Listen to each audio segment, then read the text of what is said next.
outside the hearing of the jury. We have one issue to deal with this morning, um, and we're going to deal with that off audio and off video, but it will be on the record, and the press can remain and report on what is going on in the courtroom, but it will not be broadcast outside this room. So if you could get the juror for us.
Right.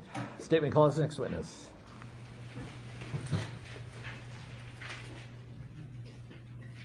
Good morning, Your Honor, Counsel, ladies and gentlemen. The state will call for their first witness, Dr. Lindsay Thomas.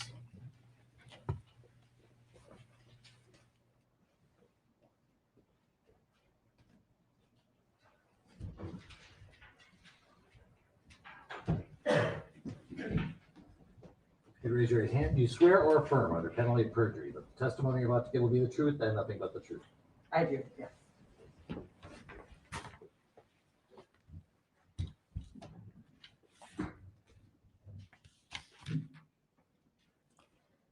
And Dr. Thomas, if you feel comfortable doing so, we'd ask you to remove your mask. I will keep mine on. I would love that. Thank you. And let's begin by having you state your full name, spelling each of your names. Lindsay, Lindsey, Carol, Carol, Thomas, Thomas. Mr. Blackwell. Thank you, Your Honor. Good morning, Dr. Thomas. Good morning. Would you please tell us what kind of a doctor you are? I'm a forensic pathologist. And what is a forensic pathologist? Forensic pathology is that branch of pathology, which is the branch of medicine, where medicine and law overlap.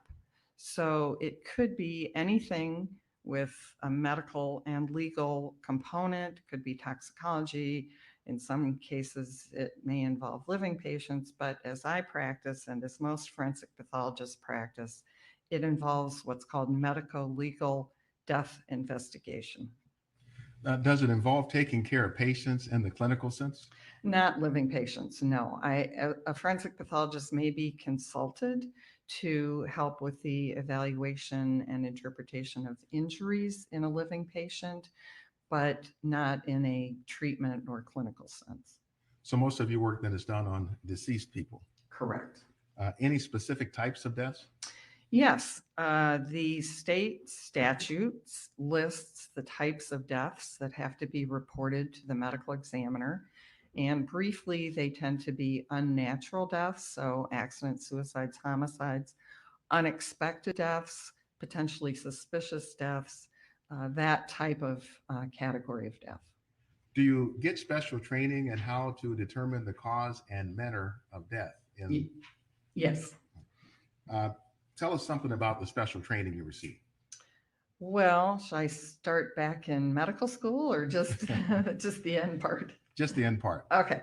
I did a fellowship in forensic pathology, which is a specified training program for doctors who want to be forensic pathologists to learn how to do medical legal death investigations and certify cause and manner of death. So would you tell us what pathology is as a field of medicine? Sure. Pathologists are sometimes considered the doctor's doctor because we don't directly treat patients, but we provide information to doctors who then do treat patients. So, for example, if you've ever been to a lab and had blood drawn, that goes to a laboratory that is run by a pathologist, a clinical pathologist. So, blood count, chemistries, things like that. Or if you've ever known someone that had a biopsy and was diagnosed with cancer, that's the type of pathology that is done by an anatomic pathologist. So you look at tissue and under the microscope and make diagnoses.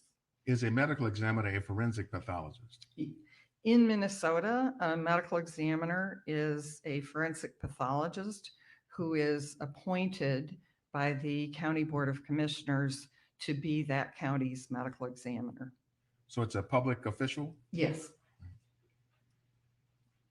So when you talk about the medical legal investigations, is that sort of a fancy way of describing what forensic pathologists do? Yes, it's what the medical examiner's office does. It's death investigations, again, where there is a medical component and there may be a legal component. Is it different from, say, a death in a hospital? Yes. So if someone dies in a hospital, those are usually deaths due to natural causes. And they may have a medical death investigation in the sense that a hospital pathologist might do an autopsy, but they wouldn't do the full scope of the medical legal death investigation because those are mostly due to natural diseases. What does death investigation entail?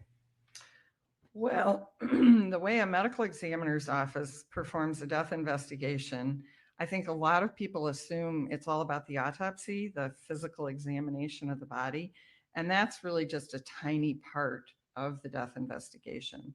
The death investigation really starts at the very beginning when a death is found, a person is found deceased, or the office is notified of the death. We, as medical examiners, want to know all about that person. What's their past medical history, social history, family history? So we will do whatever we need to do to get that kind of history. Then we want to know, well, what happened? What were their terminal events? What happened around the time of their death? Were they complaining of something? Were they interacting with someone? Were they driving? Were they using, machinery, something like that? And then we'll look at the physical examination, and that part of the exam might include x-rays. It could include getting specimens for toxicology, for cultures, for all kinds of other laboratory tests, including looking at things under the microscope, little sections of each organ under the microscope. So that's the physical exam part.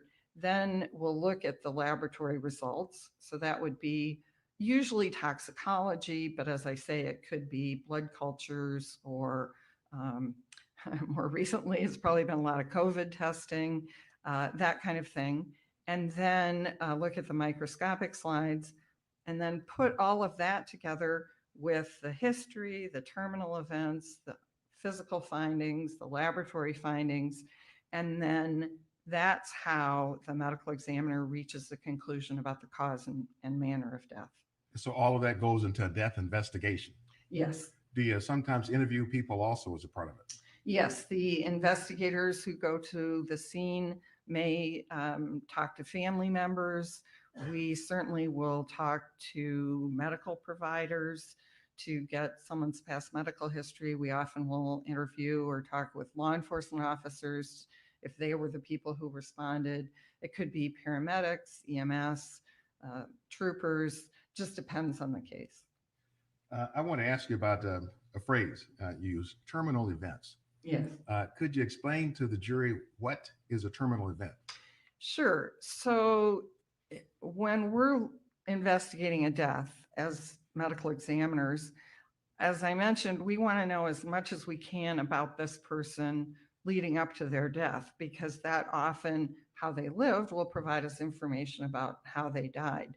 When I'm talking about terminal events, I'm talking about what happened in the period of time around their death, shortly leading up to their death. So, for example, he was out shoveling snow, he came in, clutched his chest, and fell over. That would be an example of a terminal event. Or we know someone was driving a car and went off the road. That would be what the terminal events were. Do you also rely on training and expertise on how injuries occur? Yes, as a forensic pathologist, that's one of the things we look at and learn about is when we see this type of injury, we associate that with this type of event. What does the medical examiner then do at the conclusion of a death investigation?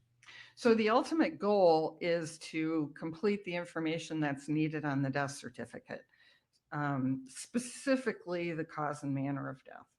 Is a report generated? Yes. What's the nature of that report?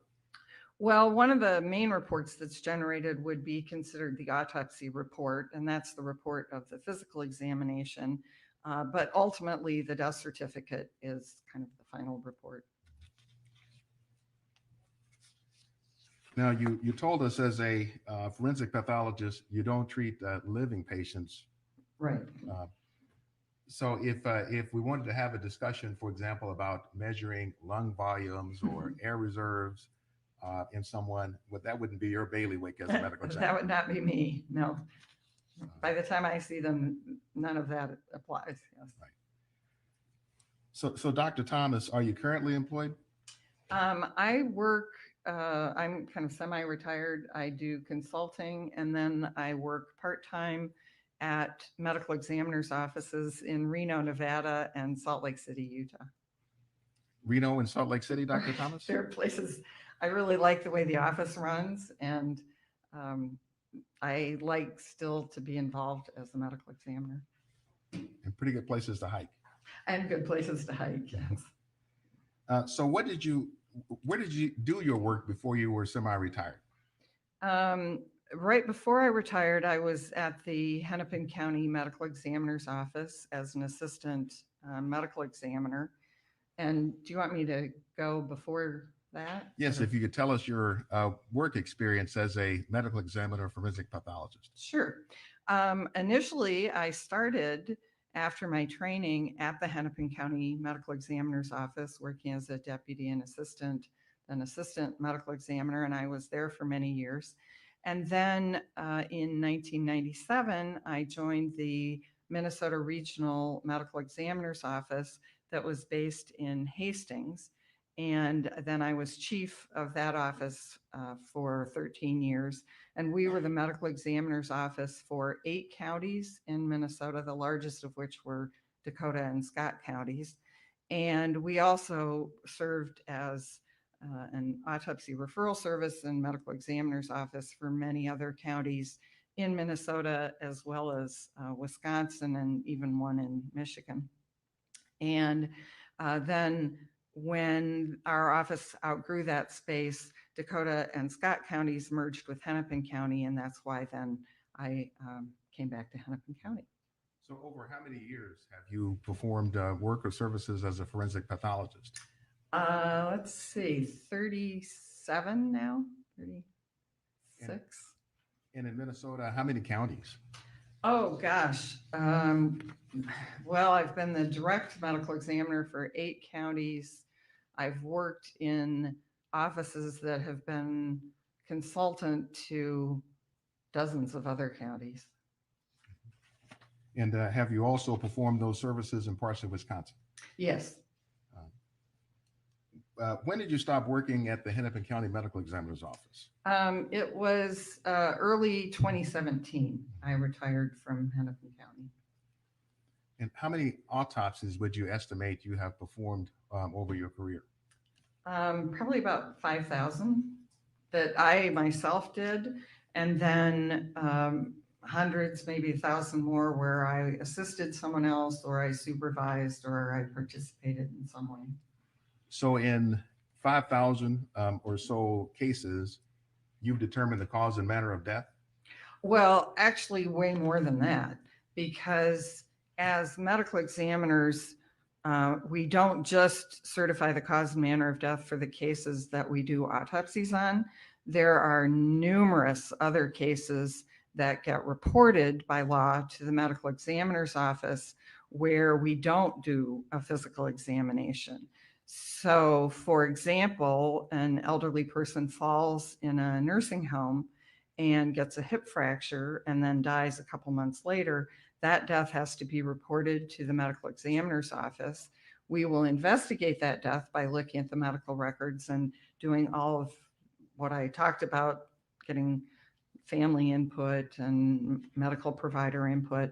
But we generally will not do a physical examination, but still by law, we have to sign the death certificate. So you're still determining then the cause and manner of death?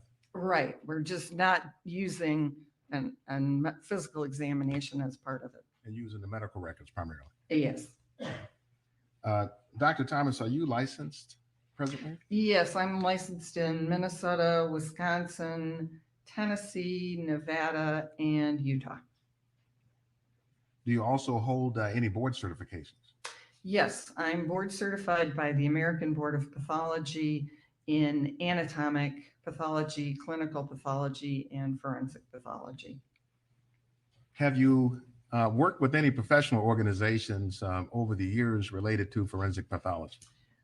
Yes, I've been a member of many different organizations, Minnesota Medical Association, American Medical Association, College of American Pathologists, American Academy of Forensic Sciences. And then I've been on the board of the Minnesota Coroners and Medical Examiners Association, probably 30 plus years. And then I'm a member of the National Association of Medical Examiners, and I was on that board and a member of their executive committee for a number of years. And that goes by the acronym NAME, NAME. Yes. What does NAME do? Well, they're the professional organization of medical legal death investigators, specifically forensic pathologists, medical examiners.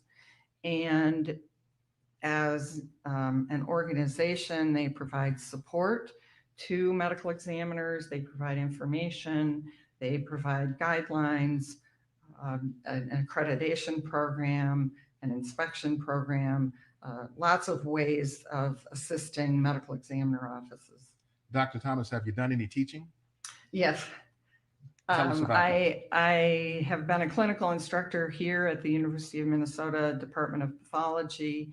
I've done lots of law enforcement training through the Bureau of Criminal Apprehension here in Minnesota, as well as, oh my gosh, teaching everything from, middle school science students through high school and college and all kinds of professional groups, whether it's other forensic pathologists, other law enforcement, you name the organization that comes into contact with death investigation, and I've probably talked to some of them at some point.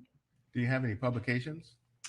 That hasn't been a main focus of my career, but I have several, and early on was involved in an autopsy protocol that was ultimately published by the United Nations that's still in use. So let's switch topics and talk about your experience testifying in courts. Have you testified before in a court? Yes, probably over 100 times. And is that predominantly in your role as a medical examiner? It's mostly in my role as a medical examiner, where I did the autopsy and then the prosecution would call me to testify as to my findings. I've also testified as an expert witness consultant in cases where I didn't do the autopsy, but I was called by maybe in a civil case, either by the defense or the plaintiff, if they thought there was a wrongful death or some question about medical malpractice, something like that. And then I've also been consulted and testified in cases at the request of the defense. Again, not where I did the autopsy, but where I reviewed someone else's work, and then I consulted with the defense or testified. And have you testified in Minnesota courts? Minnesota, Iowa, Wisconsin, North Dakota, South Dakota, Pennsylvania. I think those are the ones. Mm-hmm. So Dr. Thomas, are you being paid for your time and services in this case? No. Could you tell us about that? How does it come about that you're not being paid for your time and services in this case? Well, I didn't ask to be paid. And so did you reach out to the state, or did the state reach out to you? No, you reached out to me. And, I knew this was going to be important, and I felt like I had something to offer, and I wanted to do what I could to help explain what I think happened. Mm-hmm. So what were you asked to do then in this case? Well, I was asked to review a lot of the materials and come to an independent conclusion about what I thought the cause and manner of death were and the mechanism for that cause. Could you give the jurors a general sense or overview of the kinds of materials you reviewed? May I look at my notes? Yes, if you need to refresh your recollection. So I looked at the Hennepin County Medical Examiner materials, including the autopsy report and toxicology and photographs and microscopic slides, things like that. I looked at the Hennepin County Medical Center records, so Mr. Floyd's past medical history from there, as well as Health Partners medical records. Then I looked at a lot of interviews, many videos, including body-worn camera videos, bystander videos, surveillance videos, um, some photographs, still photographs, timeline, and then some medical literature and textbooks. So were you the medical examiner who investigated or did the autopsy around the death of George Floyd?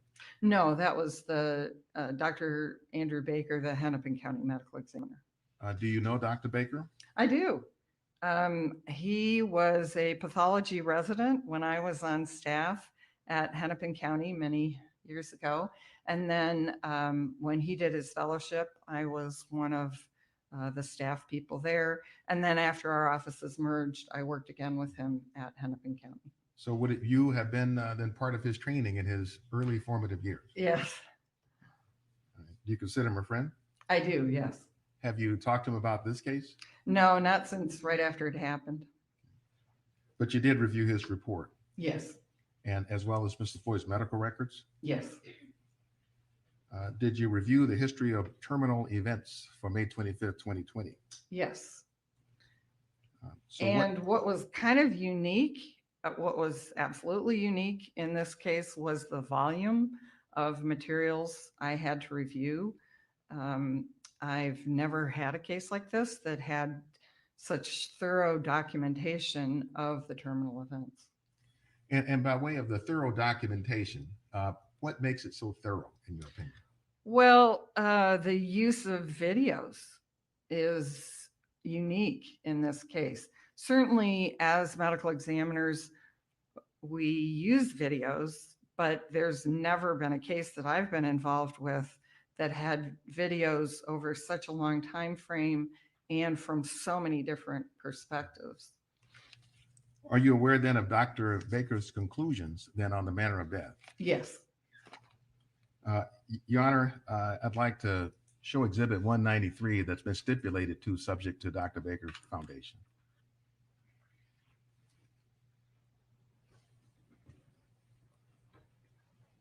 So first, Dr. Thomas, what do we see here on Exhibit 193? This is a copy of the certificate of death of Mr. Floyd. Okay. And so, Brett, if we could kind of highlight just through the word underlying.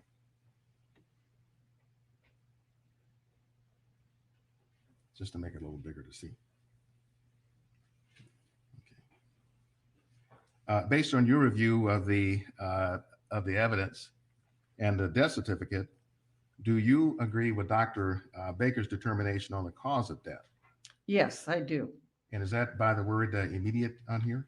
Yes, cardiopulmonary arrest complicating law enforcement, subdual, restraint, and neck compression. Have you, Dr. Thomas, formed an opinion about the mechanism of death? Yes. Would you tell us what that is? In this case, I believe the primary mechanism of death is asphyxia or low oxygen. So we'll come back to the mechanism in just a minute. Can you explain to the jury what this cause of death means and why you agree with it? Well, it's kind of in two parts. So there's the cardiopulmonary arrest, which it doesn't provide a lot of additional clarifying information because in a way everyone dies of when your heart stops and your lungs stop. That's cardiopulmonary arrest.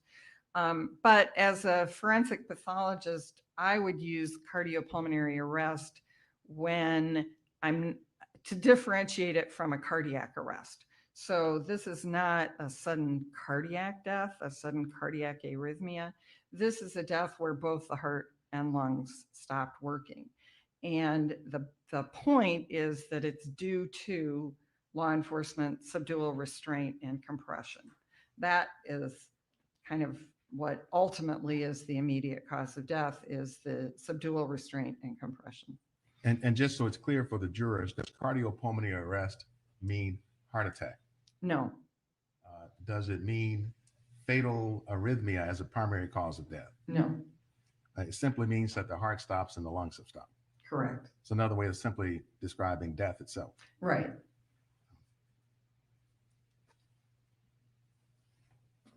Can you explain what's referred to, looking here at the terms subdual, restraint, and neck compression? Those were activities by the law enforcement agency officers involved. Subdual is subduing someone, trying to restrain them is, in Mr. Floyd's case, involved handcuffing him, um, his positioning on the ground, the prone position, the people kneeling on him. And the neck compression is the knee on the neck specifically. Additionally, there was some back and other things being compressed by the officers. So if you put all this together, cardiopulmonary arrest, complicating, law enforcement subdual, restraint, and neck compression, what does that mean? Well, what it means to me is that the activities of the law enforcement officers resulted in Mr. Floyd's death, and that specifically those activities were the subdual, the restraint, and the neck compression. And does this then also represent your own conclusion? Yes. A conclusion you have reached and an opinion you hold to a reasonable degree of medical certainty? Yes. Would you tell us what you reviewed in order to reach this conclusion? All of those things that I mentioned earlier, again, what's sort of unique about this case is that often I would just review the medical examiner case file, and that would provide information about what the cause and manner of death is. But in this case, the autopsy itself didn't tell me the cause and manner of death, and it really required getting all of this other additional information, specifically the video evidence of the terminal events, to conclude the cause of death and manner of death. When you make reference to something called the mechanism of death, Yeah. would you tell us what mechanism of death means? So, cause of death is what's the thing, the disease or the injury or the process that caused someone's death. But the mechanism is kind of what was going on in the body at that time. So, for example, the cause of death might be a gunshot wound, but the mechanism of death might be blood loss related to that gunshot wound, or an infection that complicated that gunshot wound down the road, something like that. So it's more what was actually happening at the body level that resulted in the cause of death. So focusing in on the mechanism of death here, how is it that the officers of dual restraint and neck compression caused Mr. Floyd's death? So as I mentioned, I think the primary mechanism was asphyxia or low oxygen. And it basically is Mr. Floyd was in a position because of the subdual restraint and compression where he was unable to get enough oxygen in to maintain his body functions. What's required for normal breathing, Dr. Thomas? What is required? Yeah. Well, there are kind of three components. You have to be able to get air in. So you have to have what's called a patent airway, and that could be nose, mouth, soft tissues of the neck, the larynx, the trachea, the larynx, trachea, bronchi, all of that has to be open. At the level of the lungs itself, there has to be adequate air exchange between oxygen coming in, carbon dioxide going out. And then finally, the way the lungs work is it's kind of like a bellows, that when you suck in air, your diaphragm drops and pulls air in. And then when you relax, the diaphragm collapses and pushes air out.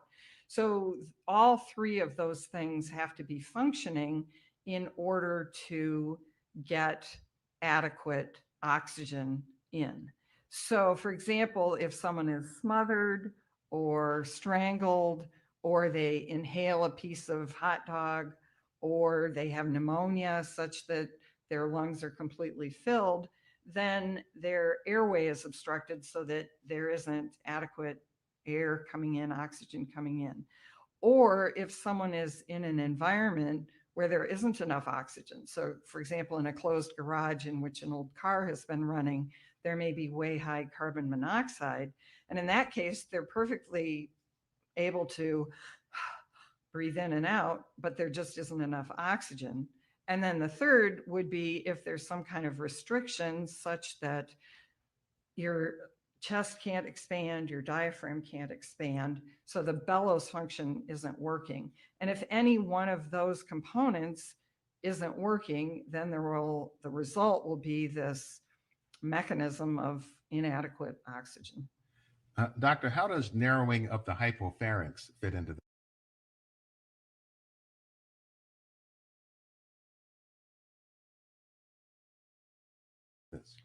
Well, the example I would give that people are probably most familiar with is sleep apnea or snoring. If you yourself or have a partner who snores, you know that especially in certain positions, the what happens is the hypopharynx, which is sort of the soft tissues at the back of your throat, will kind of collapse because there's inadequate air coming, either forcing it out or forcing it in, which is why a CPAP machine works, because it forces air through that floppy area.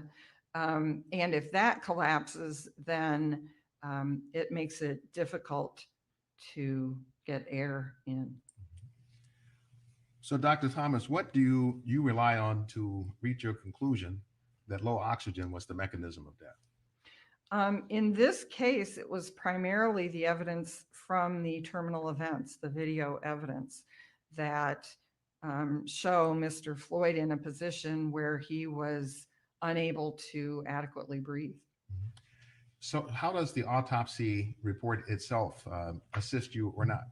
So the way the autopsy really helps is it's great for ruling things out. So in this case, the autopsy ruled out, for example, underlying lung disease. Mr. Floyd had had a history of COVID, but there was no evidence in his lungs at the time of his death that he had any lung disease that would impair his ability to breathe. And it ruled out injuries to the neck that suggest that the bones in his neck had been broken, for example. And it ruled out a stroke. He didn't have a stroke, so it wasn't like his blood pressure was so high that, you know, he ruptured a vessel in his brain. He didn't have an aneurysm. He didn't have, or which is a ruptured vessel. He didn't have an embolism, which is a blood clot. He didn't rupture his heart. He didn't have an old heart attack or a recent heart attack or what's called myocardial infarct. So the autopsy is really great for ruling things out. Dr. Thomas, just to focus on one of those, you said the autopsy ruled out a recent myocardial infarction. Yes. How does it do that? Well, when a forensic pathologist examines a heart, one of the things they look at is the coronary arteries, which are the vessels that supply blood and nutrients to the heart muscle. And then the pathologist will examine the muscle of the heart. And if someone has had a recent heart attack, there may be evidence in the heart muscle of that damage. Or if they've had a prior and older heart attack, there will be scarring in the heart muscle that shows that area of damage. Thank you, doctor. Is it normal as a part of your death investigation then to seek out and to look at the video? Yes. Oh, yes. In this case, is there any particular video footage that struck you as more significant than others from what you saw? Oh gosh, this case, there were so many. The body-worn camera videos were very instructive because they started, well, and the Cup Foods video, because they showed how Mr. Floyd was behaving long before law enforcement interaction. Then the body worn cameras show the early interactions before there was any of this subdual restraint and compression. And then they show the interactions during the subdual restraint. The bystander videos are really instructive, as well as the surveillance videos from the scene at showing kind of during the time of the restraint. So there were lots, I would say. So in terms of the video footage, then either ruling in a cause or ruling out a cause, how did it inform your assessments about the cause of death, having looked at the video? Well, it helped me rule in a cause and also rule out causes, I would say. So did it help you determine whether this was what I might refer to as a lights out kind of death, a sudden death? Right. So what I observed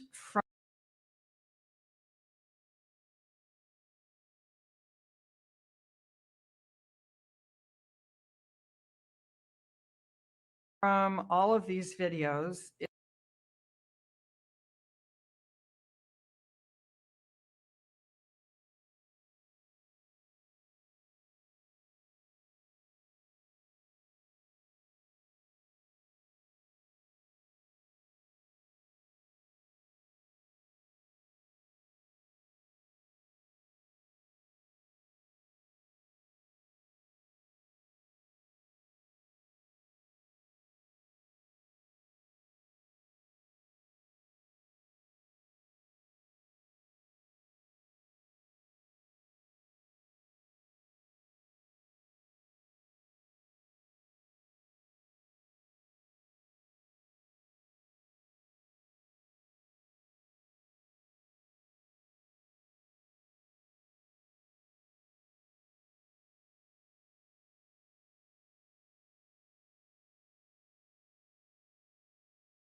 in death.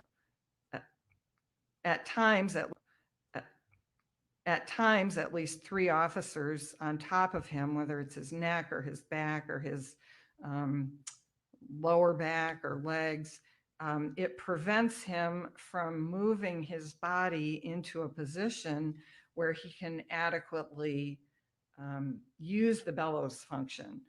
And his chest is sort of compressed in this position in such a way that he can't adequately expand and get enough oxygen in. Over what period of time was this? 9 minutes. So what did you see in those 9 minutes that led you to conclude that the mechanism of death was low oxygen or asphyxia? Well, initially, Mr. Floyd is able to struggle pretty vigorously when he's in this position that he recognizes as it's going to be hard for him to breathe in this position. Oh, So Steve, that the last part of the answer about Mr. Floyd's state of mind is stricken as speculative. Sorry. So initially, when he's in the prone position, he's breathing and speaking, and it might look like, oh, he's at that point getting enough air exchange. But over time, you can see that his breathing is getting more and more difficult, and he's saying less and less. And then, about halfway through the whole restraint, subdual, compression process, he stops breathing. Well, he first stops speaking entirely. And then, again, shortly after that, there's a movement that I believe is what's called an anoxic brain reaction, which is, it looks like kind of a twitch. It's something that the body does when the brain no longer has enough oxygen. So that's the point at which you can tell by looking, oh, that's where he no longer is getting enough oxygen to his brain. And then the restraint and subdual and compression continue for many minutes more, even after someone checks and says, oh, there's no pulse. They maintain the position. So at that point, his heart has also stopped. So he's stopped breathing and his heart has stopped. So doctor, you mentioned an anoxic, anoxic, Yes. anoxic brain reaction. Yes. Is that also known as an anoxic seizure? Yes. Is that something that a person does consciously and voluntarily? Oh, no. No, it's something that your body just does when your brain doesn't have enough oxygen. It's why in lots of cases, people who are witnessing someone die will say, oh, they had a seizure and died. Well, no, what's actually happened is they've basically died. Their brain doesn't have enough oxygen. And then they had this muscle twitch that may look like a seizure. So can we go back to Exhibit 193? And I want to ask you about, that's right in front of you, the other contributing conditions, if we could highlight that. Right.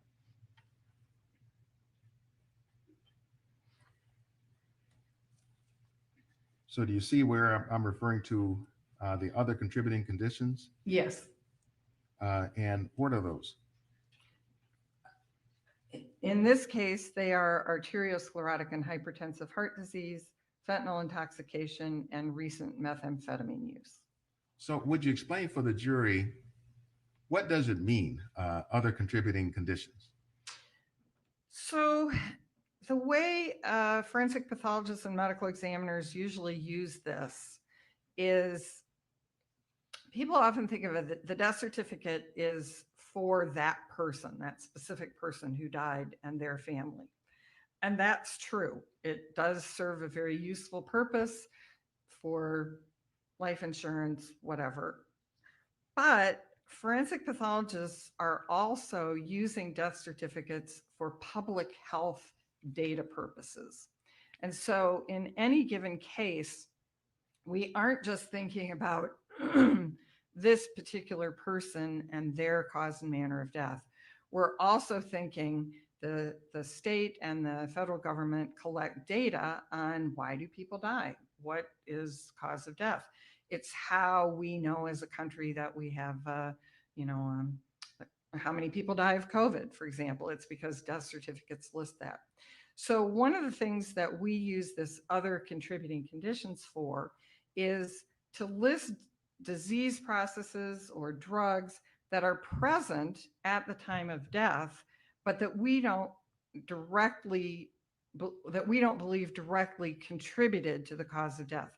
But it's so that someone looking at data years from now can say, okay, we want to do an evaluation of all deaths during law enforcement subdual. And how many of those deaths involved someone who also had drugs on board? Because that may be something that is relevant then in trying to prevent these sort of deaths in the future, for example.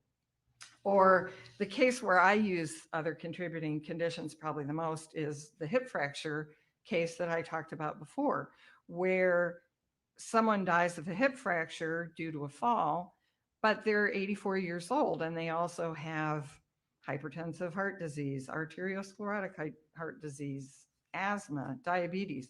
And so I will list those as other contributing conditions. Now, in no way did those things cause the fall and the hip fracture and the resulting whatever pneumonia or whatever. But again, someone from a data perspective might want to know, of the 84-year-old women who die of hip fractures, what percentage of them have underlying heart disease? Because again, from a data collection standpoint, does that provide useful public health information that can be used in the future to try and prevent these deaths? So that's how I would view this. It's very long-winded, sorry. Sure. No, no, Dr. Thomas. So in understanding this is further, so other contributing conditions are conditions that may have contributed, but were not the direct cause of the death. Exactly. Uh, did you consider these other contributing conditions in your assessment of the cause and mechanism of death for George Floyd? Yes. And how did you consider them, first of all? Well, I wanted to look at each one and ask the question, is this the cause of his death? Is arteriosclerotic heart disease the cause of his death? He has narrowing of his coronary arteries. In many cases, that is the cause of someone's death. So I looked at that, but again, it comes down to what were the history of the terminal events? Does this look like the type of death we see, or I'm not a clinician, so I don't see it, but as a forensic pathologist, I know from hundreds of families describing what happened at the time of death, that this death does not fit what has been described in someone who dies of a cardiac arrhythmia from arteriosclerotic heart disease. And likewise, hypertensive heart disease. Those tend to be cardiac arrhythmias, sudden cardiac deaths. This is not that kind of death. Likewise, fentanyl intoxication, as I described. And again, I don't treat patients, I don't see living people, but what I know from family members who describe deaths that then later turn out to be due to fentanyl, the death is slow, it's peaceful, they fall asleep, they may hear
Spectators.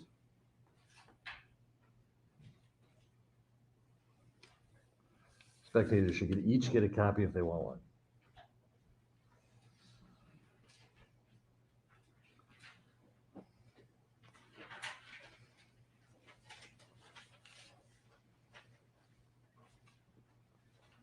You'll have to give up one of your copies. There you go. Mr. Yeah. Blackwell? Your Honor, if I may, I think I'll give one to Dr. Thomas just so she has it. Actually, she can have mine. Oh,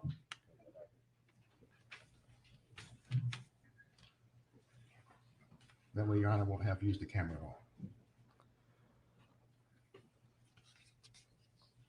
So Dr. Thomas, if we start with the exhibit that's marked 185, yes.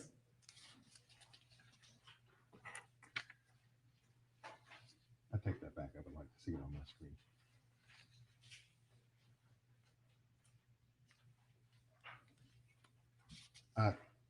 Dr. Thomas, looking at exhibit 185, what is significant in this photograph that informs your conclusions pertaining to the restraint and subdual as a cause of Mr. Floyd's death? This is a photograph of Mr. Floyd's face, and it shows some facial injuries, most notably what are called abrasions, which are scrapes over his left eyebrow and over his left cheek.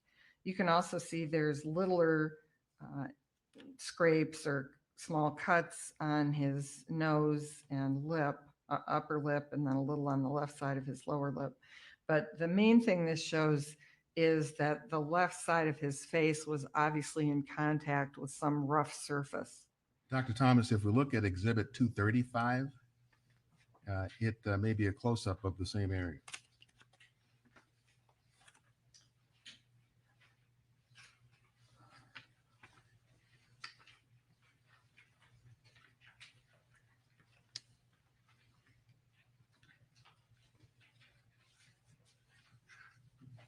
Sorry, here we go. Yes. Yes, that is a close-up of the left cheek and the left forehead. And you can see, for example, above the left eyebrow, there's a dark area, that's a dried scrape, as well as there's a little bit of discoloration of the skin. So that also, there was a bruise there. And then on his left cheek, you can see the dark area as well as kind of a lighter orange pink area. And those are, again, scrapes. The dark area is where a scrape has dried. And what does it tell you about the cause or mechanism of his death? It's consistent with the impression from watching the video that his face was on the ground and he was moving his face in an effort to get into a position where he could breathe. Let's look at exhibit 188.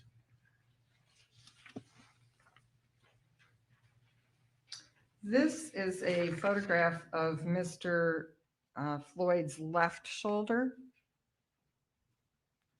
And what did we see here? This again is an area of scrapes and indicates that there was some force between his shoulder and some rough surface, in this case, the ground. And again, is consistent with what it looks like on the video, that he's struggling to push himself into a position where he can breathe. Let's look at exhibit 187.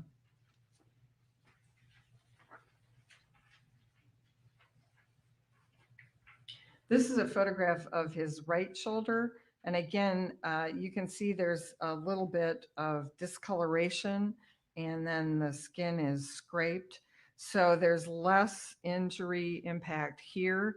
And that fits with, again, what you see in the video of which side was down and which side had more contact with the ground. Let's look at exhibit 189.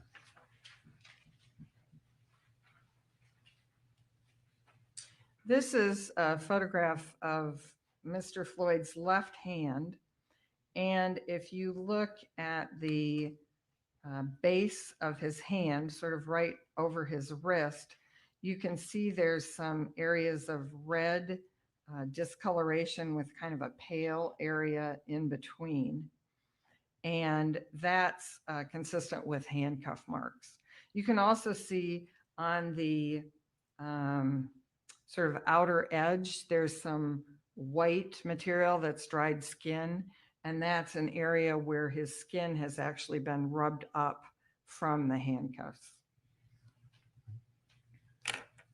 And Dr. Exhibit 190? Exhibit 190 is a photograph of his right hand and wrist. And again, in this case, you can see more clearly the sort of the double lined discoloration above his right wrist that's consistent with the handcuff marks and indicates pressure against handcuffs. And again, on the outer edge, you can see there's a little bit where it's darker and then there's some white skin. So that's an area where it's actually been scraped. The skin has actually been scraped by the handcuffs. Also, on this photograph, you can see on the knuckles of his index finger and middle finger, there's some skin that is scraped off. And that's consistent with what you can see on the video where he's pushing against, I think it's the rim of the car tire or something, to try and push his body into a position again where he can breathe. Thank you, Dr. Thomas. Your Honor, the jurors may put the photographs away if they like. Mr. Chief, no point. The jury, we're going to collect those photographs. Not the actual exhibits, they're simply for your use during this time.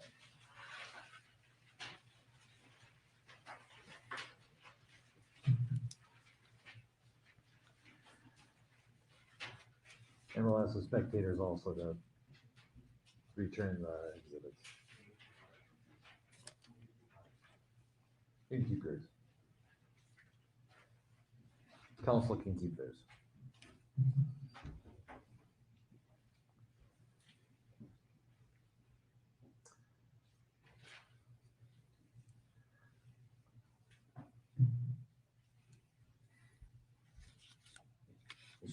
Thank you, Your Honor. So Dr. Thomas, having looked at this physical evidence from the autopsy, was that evidence in of and by itself conclusive? No, there are multiple ways that scrapes and bruises can happen. It's only useful in the context of what is seen in the videos. Was there any evidence to suggest that Mr. Floyd was suffering from a potentially fatal condition on the evening of May 25th, 2020? No. Do you have an opinion to a reasonable degree of medical certainty if Mr. Floyd would have died that night had he not been subject to the subdual and restraint of the police? There's no evidence to suggest he would have died that night, except for the interactions with law enforcement. Now, were there other mechanisms that you felt contributed to Mr. Floyd's death? Yes. Could you generally characterize what those were? Sure. So I think a secondary mechanism in this case is what I refer to as physiologic stress. And by that, I don't mean like the stress, oh, somebody's a type A personality and they have a deadline at work and they're just really stressed about it. I'm not talking about that kind of stress. I'm talking about the kind of physical stress you feel when you're driving along and all of a sudden a car swerves right in front of you and you slam on the brakes and you realize, oh my gosh, if I hadn't reacted, if that had happened a second earlier, I would have been in a potentially fatal car crash. And you can feel your heart race and you kind of, And then the car speeds on and you slow down and you realize I'm okay. Everybody in the car is okay. And, your heart rate then slows or I think even worse, you're at the beach and you suddenly realize my toddler, I haven't seen my toddler in, oh my gosh, where's my toddler? And that rush of adrenaline you get, and you feel flushed and you get goosebumps and your heart races and you feel short of breath. And then there they are, they're getting an ice cream cone, and you'd go, oh, okay.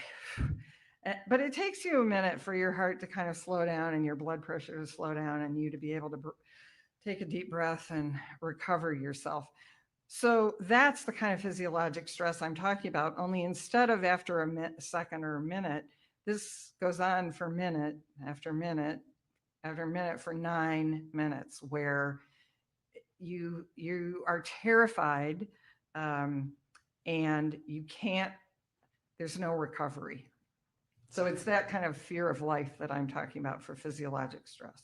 Are you able to tell us what is going on in the body during the physiologic stress? So it's the reactions are, you get chemical release, you get adrenaline, noradrenaline, or epinephrine, norepinephrine, and those are things that make your heart race, your blood pressure go up.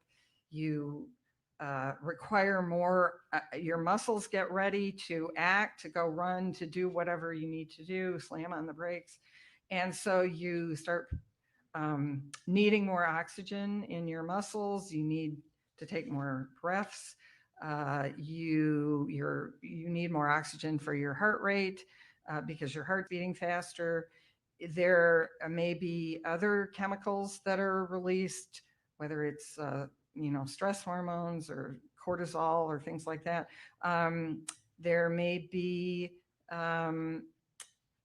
lactic acid that's produced as your muscles, when you have a heavy workout, your muscles get tired and kind of sore. It's because there's been an increase in lactic acid, and it's your muscles work.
um, Not enough, not an ability to compensate for that elevated lactic acid, then all of your body organs will get into trouble.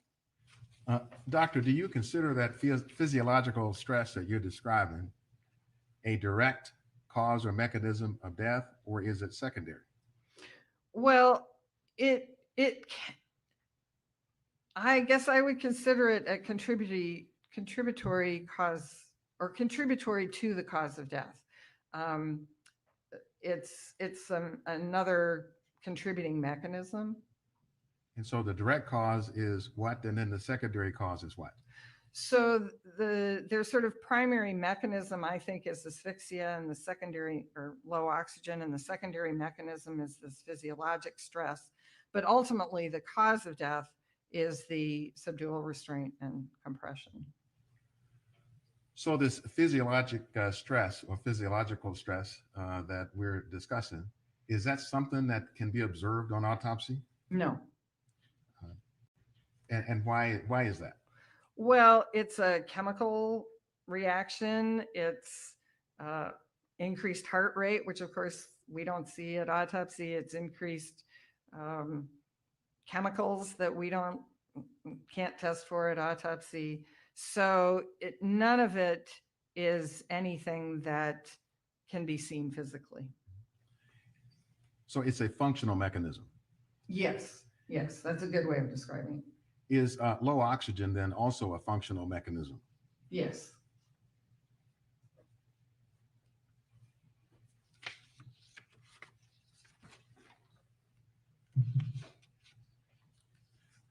So could you tell us how you felt that the physiological stress was significant to your conclusion on the cause of Mr. Floyd's death? So Mr. Floyd was already in a position where he was experiencing difficulty breathing and getting enough oxygen in his body. And on top of that, now there's this physiologic stress that's putting increased demand on his heart, increased demand on his lungs, increased demand on his muscles. So all of the things that he's using, his muscles, his strength, his body, to try and get himself into a safe position where he can breathe, those are being doubly stressed by the position that he's in, as well as the underlying chemical reactions that are going on in his body. So it's kind of a double whammy to his heart and lungs and muscles and his whole system.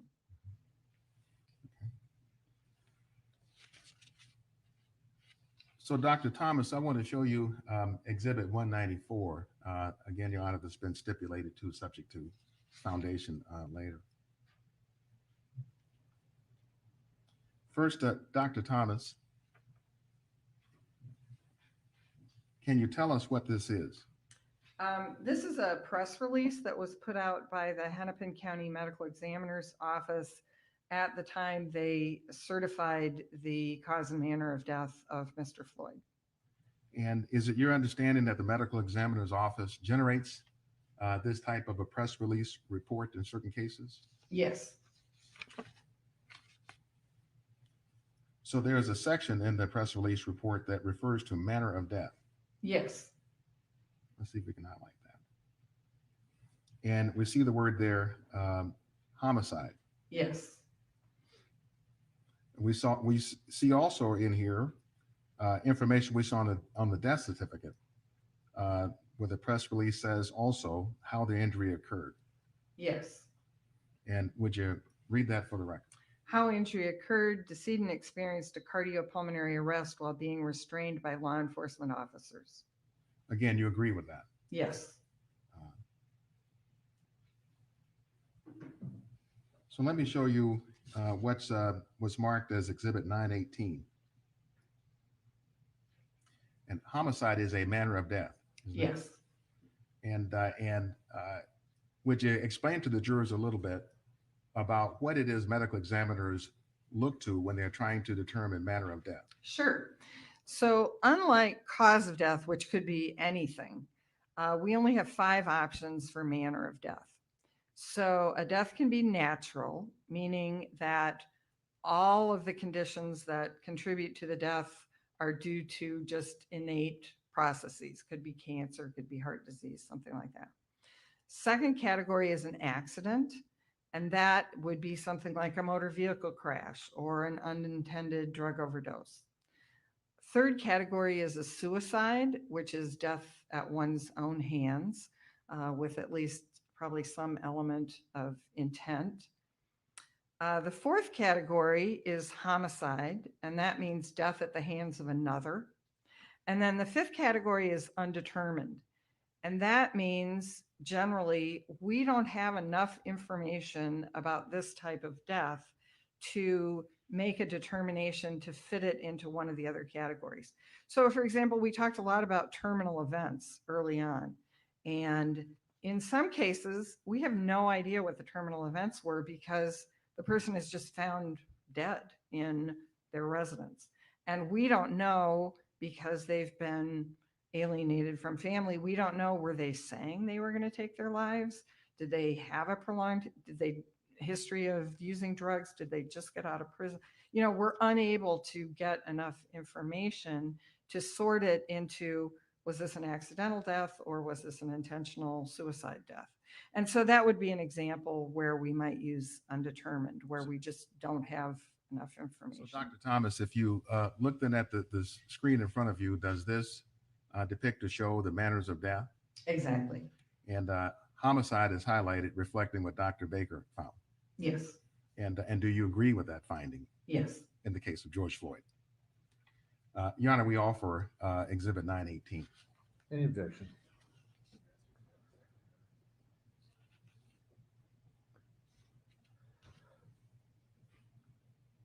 And the exhibit itself is without the highlight, is that correct? Yes, Your Honor. Yes.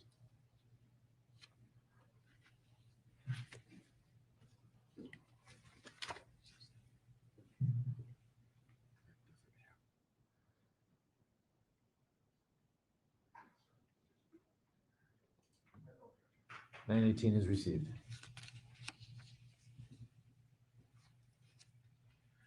For the ladies and gentlemen of the jury, these are the 5 manners of death that you were describing, Dr. Thomas. Yes. And we've highlighted homicide to reflect what Dr. Baker found and that you agree with.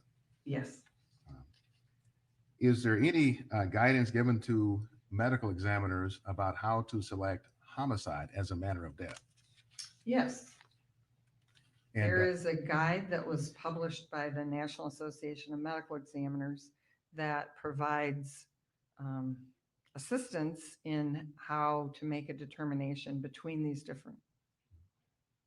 I want to show you what's been marked as Exhibit 952.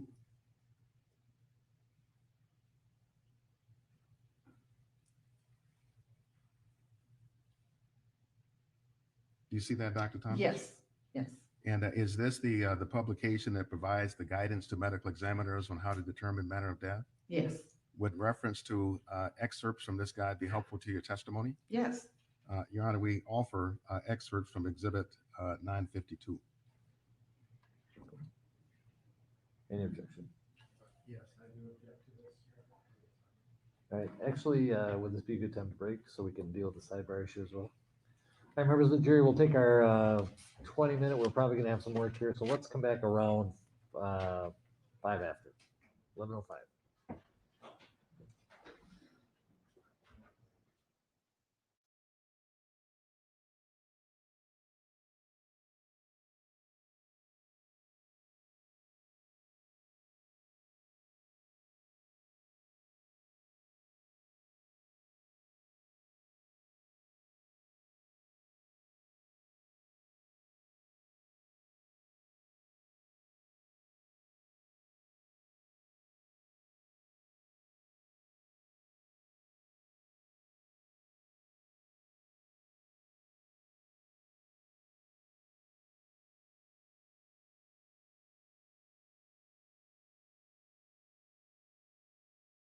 Actual exhibit. That's fine.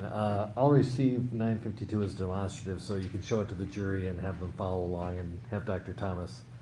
I figured at some point you're gonna do that with her or Dr. Baker, Yes. so that's fine. Okay, as a demonstrative, it is received. All right, 5 after, please.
Thomas, just a reminder, you're still under oath.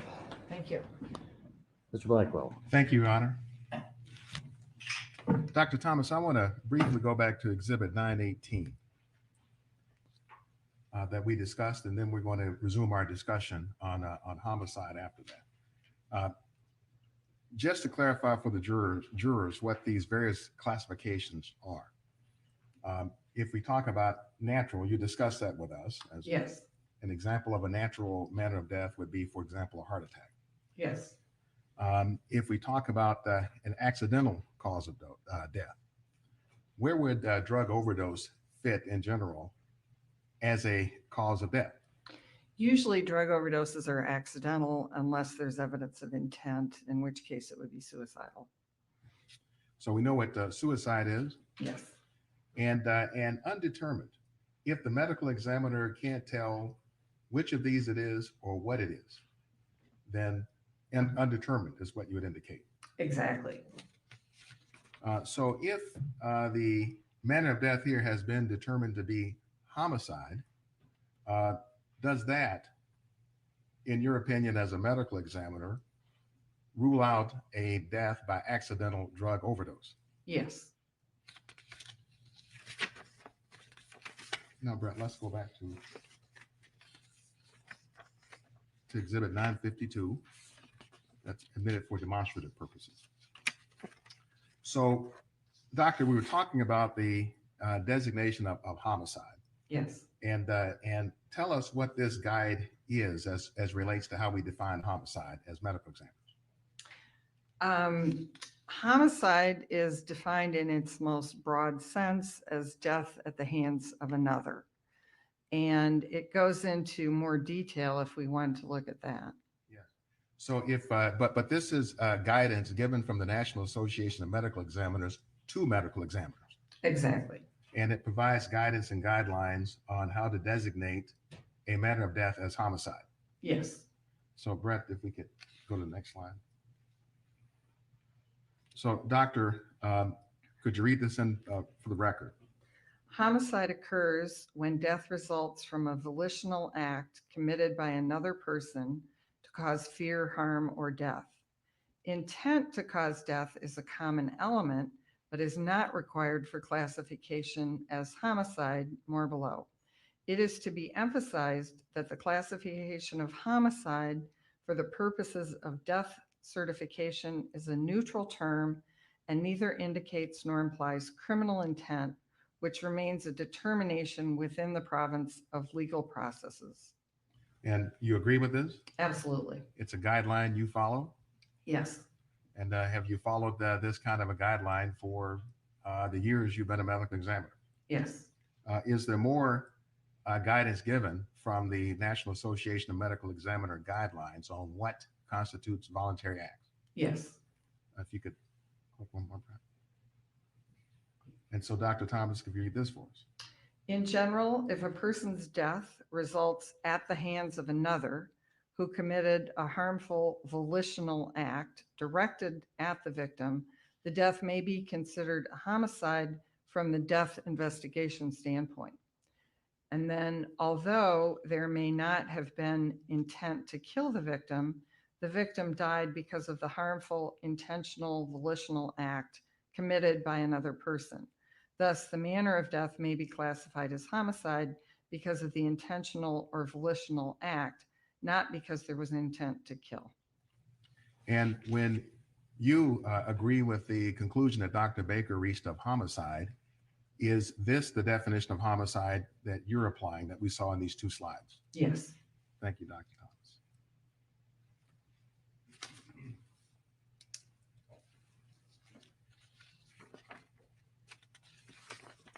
Now I want to ask you about a new subject, and this has to do with certain studies that assess whether the prone restraint is dangerous from a breathing point of view.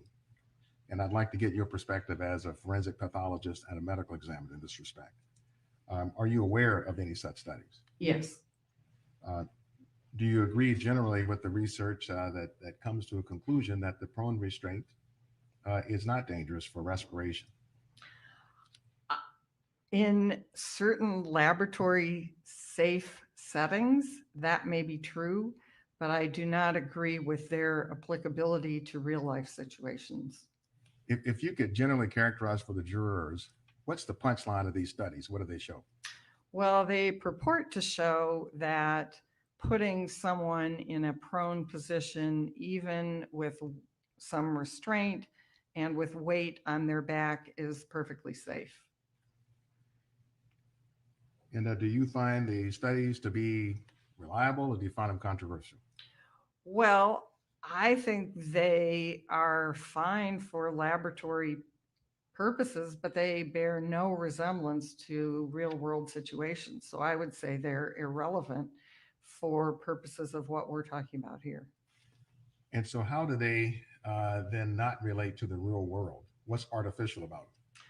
Well, I would say for starters, these are volunteers who have agreed to be put in this dangerous position of a prone restraint.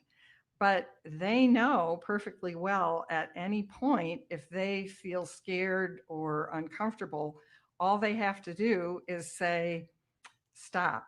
And that has happened in some of these studies, that a couple of the volunteers have said, wait, no, I can't tolerate being in this position. It's too scary.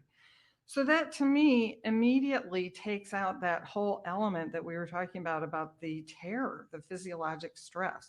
So that's number one. Number two is they're healthy volunteers. These are young people who have, mostly young people, mostly healthy, who have agreed to be part of this study.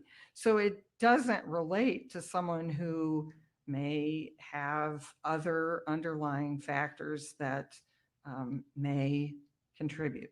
Thirdly, they're put on a like a gymnastics mat to be face down. So it's completely different when you're squished between a person and the hard ground versus having a evenly distributed weight on your back and you're on a mat. Um, Third, or fourth, I guess, and perhaps most significantly here, none of them went on and on and on beyond the point where the person stopped breathing and where their heart stopped. So they were being monitored the whole time. And if at any point they had significant respiratory or cardiac difficulties, the study would have stopped. And the person volunteering knew that. So to me, it bears no resemblance to what Mr. Floyd experienced. Did any of the studies involve a knee on the neck of any of the volunteers? No, Any of them go on for as long as 9 minutes and 29 seconds? no. Do you know if any of the studies actually measured the decrease in lung volumes as part of the study? That is, decrease in oxygen reserves.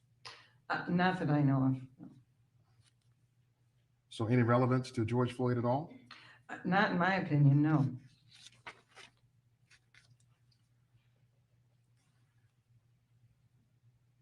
So, Dr. Thomas, have you done any calculations or kind of work of your own to measure what the subdual and the restraint with the knee on the neck and the back of George Floyd would have done to his oxygen reserves or lung capacities?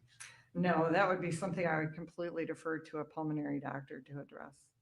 So then are you able to tell the ladies and gentlemen of the jury, if you haven't done that work, whether the forces that Mr. Floyd was subjected to would have even killed a normal, healthy person?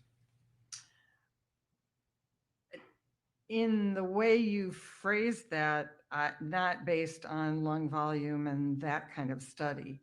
I mean, from watching the video, I certainly wouldn't want to be in that position, but that's a different answer. Thank you, Dr. Thomas. No further questions. Mr. Nelson.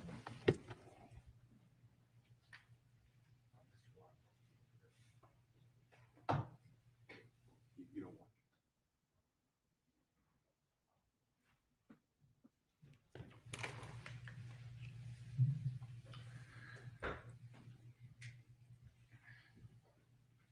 Morning, Dr. Thomas. Morning. How are you today? Good, Good. thank you. Nice to see you. You described being a forensic pathologist as sort of being the doctor's doctor, right?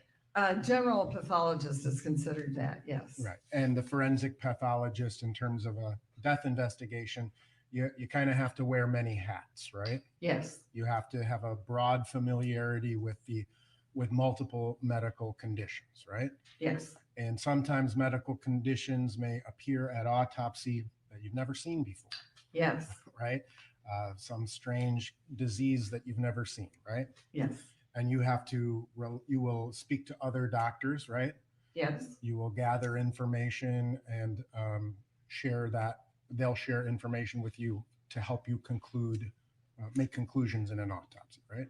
yes, And you also described how being a medical examiner is more than just the autopsy, right? yes, The autopsy is one small part of a death investigation, right? yes, You described reviewing videotapes in certain circumstances, right? yes, Past medical records, right? yes, Interviews with friends, family members, people who knew the decedent, right? yes, And ultimately, the medical examiner's office compiles a massive, amount of information itself about the cause and manner of death, right?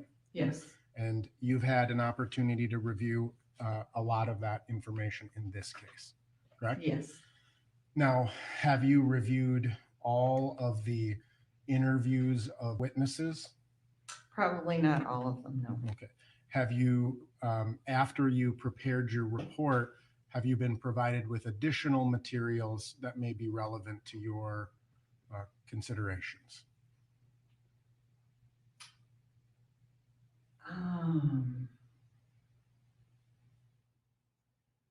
Not that I can think of off the top of my head.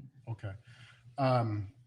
And we'll come back to that. So I just kind of want to, but you did have an opportunity to review Dr. Baker's entire file. Right? Yes, And I believe we'll be hearing from Dr. Baker later this morning or this afternoon, but we'll have some questions for him. I would like to follow up on some of your conclusions.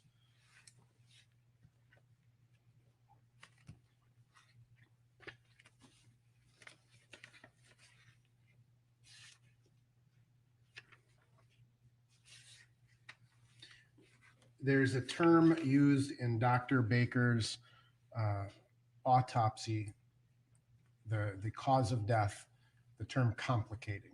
yes. Can you define, medically speaking, what the term complicating means?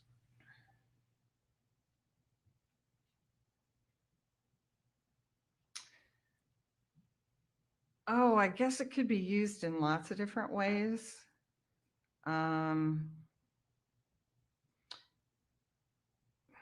The way I would think of it in this setting is both things were present, that there was a cardiopulmonary arrest and that it was due to law enforcement, subdual restraint, and compression. I guess that's how I would consider it in this setting.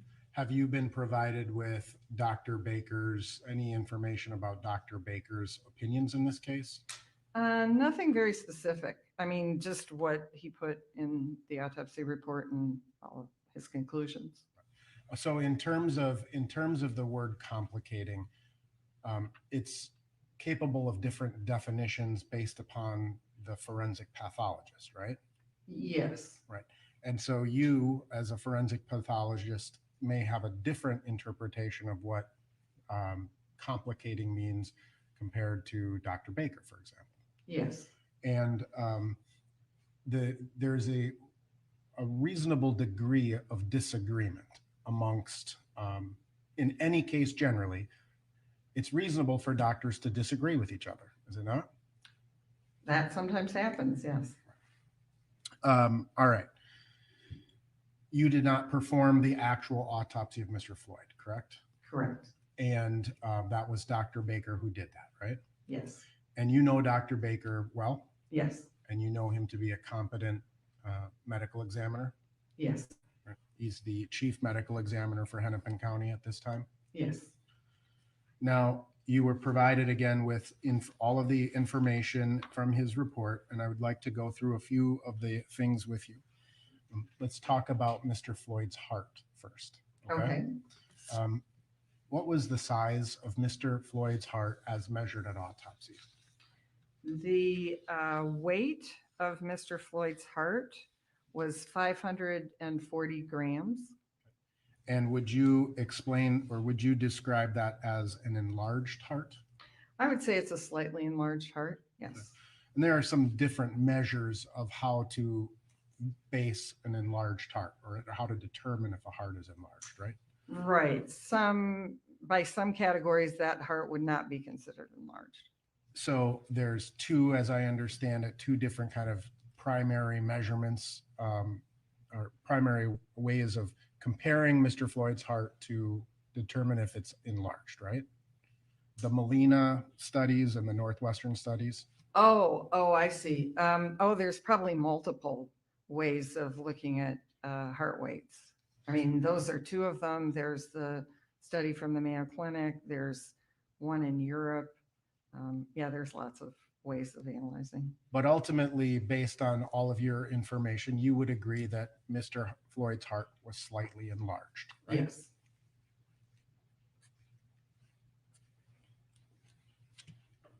In terms of the DeMaio and Molina standard, what would a normal male heart weigh for a person similar to Mr. Floyd? Oh, I don't know off the top of my head. Would you disagree if I said it was 383 grams? That well could be. For the average, I mean. For the average, right? Yeah. So according to, if that were the average heart rate or heart size, heart weight, 383 grams, relevant to Mr. Floyd's heart would be considered profoundly enlarged. Well, the thing about using averages in especially medicine, which is of course what I'm most familiar with, is we don't generally just compare it to an average. We usually compare to an average plus or minus 2 standard deviations. So that's why the range that I usually use is, from 253 to 510 grams would be the range of normal for someone of Mr. Floyd's height. And so I don't know in the DeMaio Molina study what their 2 standard deviations would be, but I wouldn't use just the average. Okay. And so in terms of how you would assess the weight or size of the heart, you would say 510 grams is the high, 510 grams is the high end. Right. Of that, and 540 exceeds that, right? Right. And so in terms of whether it's a very enlarged heart or even a relatively minimally enlarged heart, a larger heart requires more blood, right? Yes, it has greater demand, yes. What are some of the things that cause a person to have an enlarged heart? Probably the primary cause is high blood pressure. And you understand, based on Mr. Floyd's medical records, that he did in fact have a history of high blood pressure, correct? Yes. Can you describe the blood vessels of the heart? There are several major coronary arteries that's, as I mentioned, supply blood and nutrients to the heart muscle. There's the left and right, and then the left branches into the left anterior descending and the left circumflex, and then there's some other branches off that.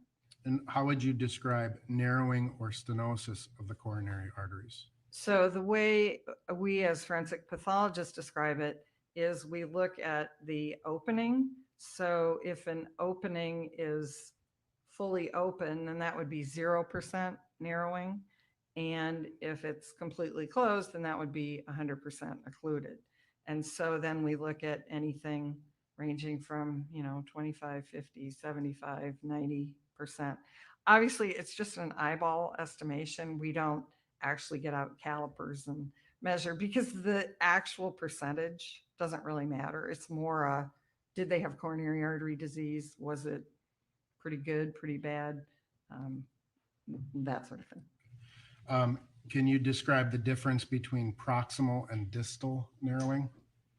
The way the coronary arteries supply blood to the heart, they come off of the aorta, which is the main vessel that takes blood from the heart to the rest of the body. And so in close to the aorta is called proximal to the aorta. And then the further out it goes, distributing blood along the way to the heart muscle is called distal. And when you have proximal narrowing, how does that affect the heart? It can narrow the blood supply to more of the heart than if you have distal narrowing. Another way of saying that would be it decreases the amount of blood the heart is getting, right? Yes.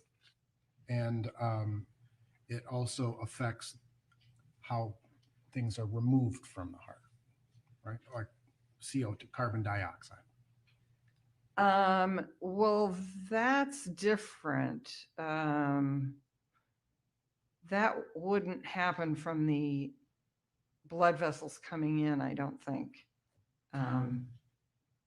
So I wouldn't include carbon dioxide in that. Is there a standard within forensic pathology where pathologists would consider to be that there's enough of a narrowing to cause sudden death? So the way I would describe that is anything over more than 70 to 75% is, in the view of a forensic pathologist, something that in the absence of another cause of death could be used to explain death. Now, it's also true that people live with 100% occlusion and go on and do fine. So you have to understand this is strictly my perspective as a forensic pathologist, and everyone I see is dead. So that's kind of a different perspective. Can you just explain what myocyte necrosis is? The myocyte is the name of the heart muscle cell. So cyte means cell, it's C-Y-T-E, and myo means muscle. So when you have a heart myocyte, it's the heart muscle cell, and necrosis means death. So if you see myocyte necrosis, that means there are dead heart muscle cells. And do you have to have myocyte necrosis to cause sudden death? No, you don't have to have myocyte necrosis. And would you say that hypoxia is the absence of oxygen? Agreed? Yes. And can hypoxia of the heart cause sudden death by other means? Hypoxia. Hypoxia means low oxygen, sorry. And your question is, can low oxygen to the heart cause sudden death through an arrhythmia? I presume, yes. Okay. What would you, how would you describe the conduction system of the heart? The way the heart beats, the lub-dub, is that there are electrical currents that go through the heart muscle. And normally there's a certain sequence in which the heart muscles will fire. And that's called the conduction system, through which the electrical impulses flow. And that's what keeps the heart beating in a regular rhythm, that beat, beat, beat. And yeah, that's the conduction system. So what happens if the conduction system is impaired? Then you can get what's called an arrhythmia, or abnormal beating of the heart. And that can result in sudden death? It can, yes. Which artery is supplies that kind of like that pacemaker of the heart? Oh, it probably is variable from person to person. I mean, I think the coronary artery that we consider the most important usually is the left anterior descending coronary artery, but there's a lot of individual variability. Can you, what about the right coronary artery? I mean, it really depends on any given person, which part of the heart is supplied by their particular distribution. Okay. And in Mr. Floyd's autopsy, the right coronary artery, Dr. Baker determined had a 90% occlusion, correct? 90% narrowing, yes. When someone is exerting themselves, does that make the heart work harder? Yes. Does that mean that more blood, oxygen, it needs more blood to function? The heart needs more blood to function at that time? Yes. It's kind of like when we think about exerting anything like jogging, running, the heart needs more blood and hence more oxygen in order to function properly, right? Yes. You also described the fight or flight kind of the physiology of that in your consideration, right? Yes, the physiological stress. Mhm. And the physiological stress produces adrenaline, right? Yes. And that also causes the heart to work harder Yes. and therefore need more blood Yes. and more oxygen. Yes. So let me ask you this. In this particular case, right, we have a heart that is at least above average, right, needing more blood. We have a heart with a occluded right coronary artery, right, narrowed. Mhm. We have a heart that the left anterior descending artery also had a 75% narrowing, right? Yes. And so you have, and then you have an exertion of stress producing adrenaline, right? Yes. So the heart has to work very, very hard in this case. Fair to Yes. say? Let's take the police out of this, and I'm going to ask you a hypothetical. Let's assume you found Mr. Floyd dead in his residence, no police involvement, no drugs, right? The only thing you found would be these facts about his heart. What would you conclude to be the cause of death?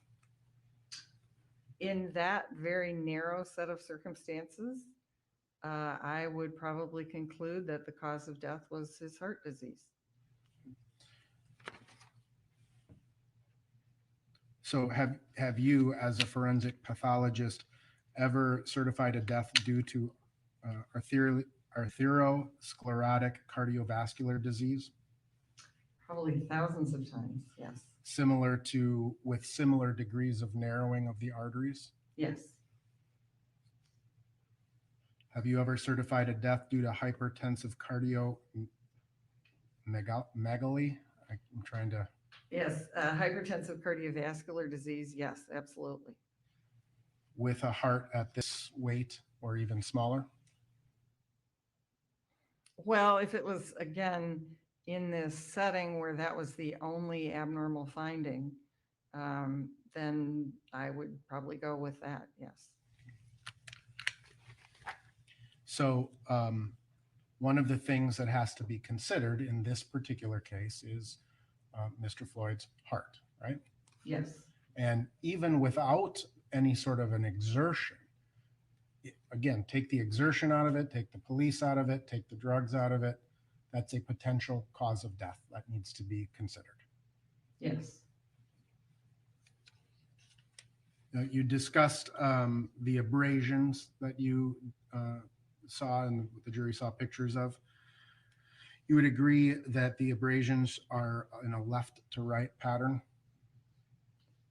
Meaning there are more on the left than on the right?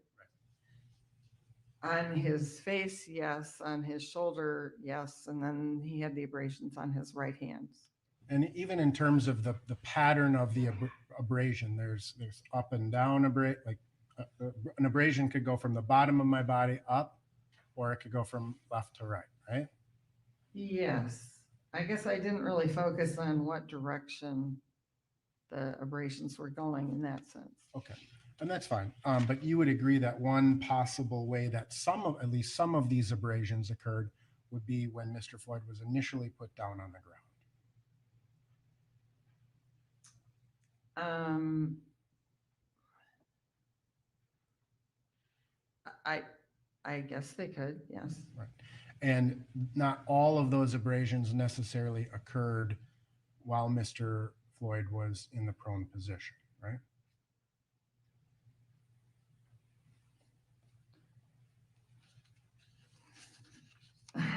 That's hard to answer, Right. I would say. It's hard to answer when the abrasions were there and Right. what caused the abrasions, right? Right. And if someone was being held down with the weight of 3 people, would you expect those to be more punctile in their nature or abrade, like in, with the lines and movements? Oh, gosh, there are too many variables there, I would say. Okay. Now, you ultimately determined that this case was an asphyxiation, essentially, right? Yes, that was the primary mechanism. Right. And asphyxiation is simply the lack of oxygen to the brain, Yeah, low oxygen, inadequate oxygen. inadequate Mhm. oxygen to the brain specifically. Yes. And in terms of asphyxiation, you would agree that there are multiple things that can cause asphyxiation. Yes. So you use the reference to someone being strangled, right? Yes. So if I came up to you and I strangled, or I strangled a person, put my hands around their neck, there are certain things that you would expect to see, right? Sometimes you do, yes. And that's great when you do. You don't always, but And those would be things like a broken hyoid bone, yeah, the petechial hemorrhaging that you discussed. yes. And in an asphyxia death, there are oftentimes, frequently, those types of signs available, right? Well, it really depends on the mechanism of asphyxia. Okay, so let's go back to the mechanisms of asphyxia. You described it. Strangling would be one. Yeah, Hanging could be one, yes. right? You've described positional or mechanical asphyxia. Those are types, yes. Yep. Positional being, based on the position of the body. Mechanical being something, using some sort of a device to asphyxiate someone. Oh, well, we haven't really talked a lot about positional and mechanical. I mean, there's all kinds of things under both of those that can cause low oxygen. And one of the things that can cause a low oxygen to the brain is the use of controlled substances, correct? Well, eventually, yes. Yes. So someone can ingest a particular type of a controlled substance. That particular substance could affect the diaphragm, right? It affects some controlled substances affect the ability to breathe, which then decreases the oxygen, which then leads to low oxygen. Yes. Right. And that's essentially what you're saying is that there, in this particular case, as I understand it with my notes, is that essentially what happens is there was some event that happened that resulted in a decrease of oxygen to the brain, and that resulted in death. Yes. And that's essentially what asphyxia is generally. Inadequate oxygen. Yes. Right. Okay.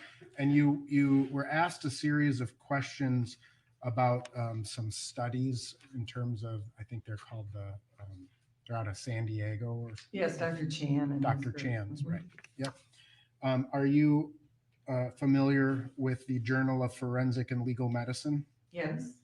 Now, you testified that some of the problems with the Chan studies were that they were in laboratory settings. Sorry, laboratory settings, that they were controlled environments, healthy individuals, etc. Right? Yes. Are you familiar with the work of Dr. Christine Hall and her paper, Incidence and Outcome of Prone Positioning Following Police Use of Force in a Prospective Consecutive Cohort of Subjects? Is that the one from Canada? Yes. Yes. And that was essentially an analysis of actual police encounters, correct? Yes. In And- Canada. In Canada, understood.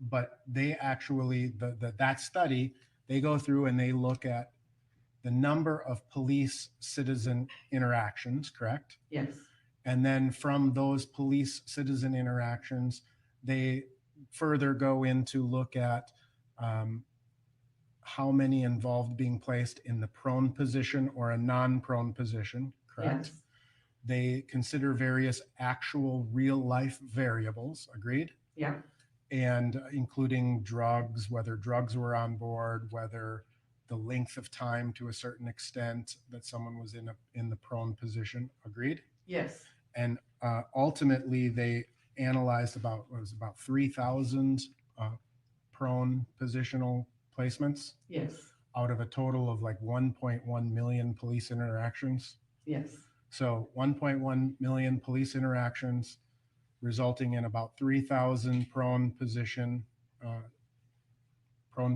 arrests. That those these are real people, real incidents, right? yeah.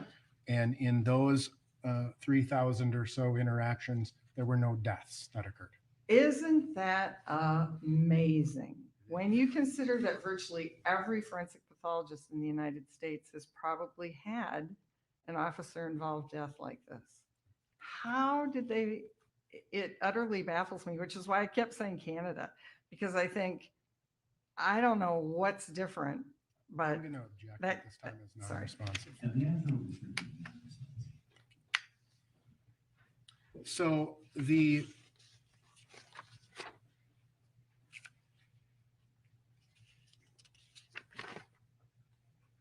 let me ask you, in terms of hypoxia, can you again define hypoxia? low oxygen. And which organ is more sensitive to the lack of oxygen? The brain. The brain. Absolutely. The brain's the most, it needs the most oxygen, right? Yes. And that's because it's doing millions of things simultaneously, right? Agreed? Yes, I'm sure there's lots of reasons metabolically why it needs oxygen. I think a previous witness testified that it takes about 20% of the body's oxygen supply to function, right? That sounds about right, yes. But the heart also needs oxygen, right? Yes. So in terms of the professional standards for determining an asphyxia death,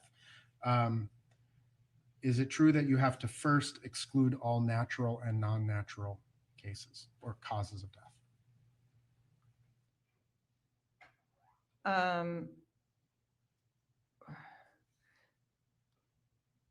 Well, you can have natural and non-natural causes of low oxygen. So I'm sorry, I guess I don't understand. Sure. There's a criteria that's established for making a determination of positional asphyxia as a cause of death, right? Well, I'm not really sure what, I'm sorry, I don't understand that. Fair enough.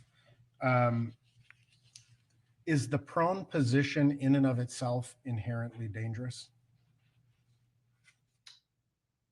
Not if there are no other factors. Okay. So the prone position is examined and used in a lot of different settings, right? Correct. I mean, even in hospitals in the treatment of, say, COVID, the prone position is used. Correct. And in those circumstances, being in a prone position is not inherently dangerous, right? Yes. I mean, chiropractors put people in the prone position, right? Yes. Massage therapists put people in the prone position, right? Yes. So the prone position, I'm just talking generally Right, speaking, no right. other factors. The prone position in and of itself is not inherently dangerous, right? Right. Is the prone position on concrete inherently dangerous? Again, with no other factors, as long as someone can breathe, no.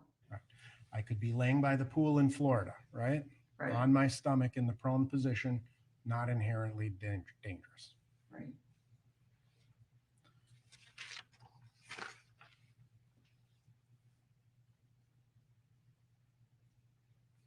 Do you know, or did you take into consideration Mr. Chauvin's weight in your analysis? Oh, I'm aware of his weight.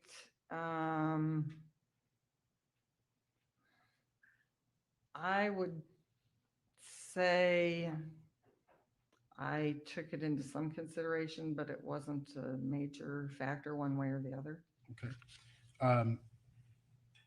You reviewed all of the videos, right? Yes, And it's fair to say that portions of his weight were placed on Mr. Floyd's body at a different distribution. yes,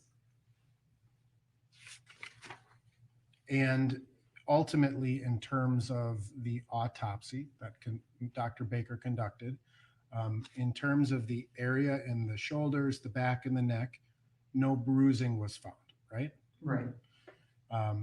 In your experience as a forensic pathologist, if someone is placing a significant amount of weight on a person's area for a prolonged period of time, would you expect to see bruising? You might or might not. It's so variable. And you would agree that there are no abrasions or bruising described in the autopsy in the neck area of Mr. Floyd. Correct. There's no bleeding into the muscles in his back, right? Correct. You would agree that the knee is sort of a pointy or a more protuberant part of the body? I guess so. Kind of flat on top because of the patella, but And when we talk about the shin bone itself, there's not a lot in between the skin and the shin bone, right? that is true. And it's sort of a triangular shape, right? Yes. And again, along Mr. Floyd's back, there's no long bruise consistent with a shin bone, right? Right. And there's no more circular bruise consistent with a kneecap. Right. You've reviewed obviously a lot of strangulation type cases in those in your career. Yes. Strangulation with the hands, right? Primarily manual, but also ligature. Ligature being like a rope or a phone cord or something. Exactly. And in those manual strangulation cases, the pressure that's exerted in that will frequently leave bruises, fingerprint size bruises, right? Frequently, but not always.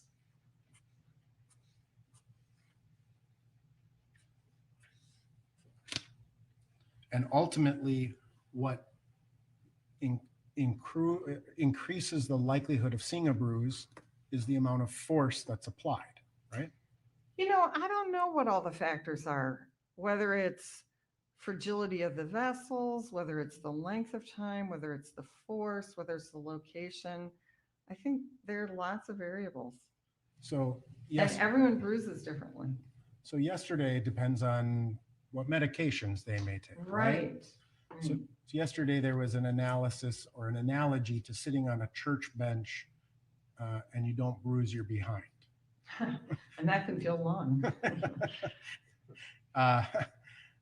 Would it be different if you're sitting on a church bench with a baseball, for example, underneath your butt? I really couldn't say. All right. So in terms of Dr. Baker's autopsy, you would agree that there's really no objective evidence showing any pressure to the back of Mr. Floyd. There is nothing at the autopsy. That's correct. Did you find, or did Dr. Baker find hypoxic changes in his brain? He died too quickly for that to show up. And that's when we talk about the lack of ischemic hypoxia, correct? Dr. Baker noted a lack of ischemic hypoxia. I don't remember his exact words. You're describing lack of ischemic changes in the neurons? Correct. Yes. In the brain. Yes, because that has to happen over a period of time. Okay. And when someone is experiencing that shortness of oxygen or that lack of oxygen to the brain, that will frequently lead to certain symptoms, right? Yes, Confusion is one. that could be, yes. Restlessness, Could be, yes. shortness of breath, Could be, visual changes, could be, incoherent speaking. could be. So, to your knowledge, did Mr. Floyd in the videos that you observed ever complain of these any visual changes?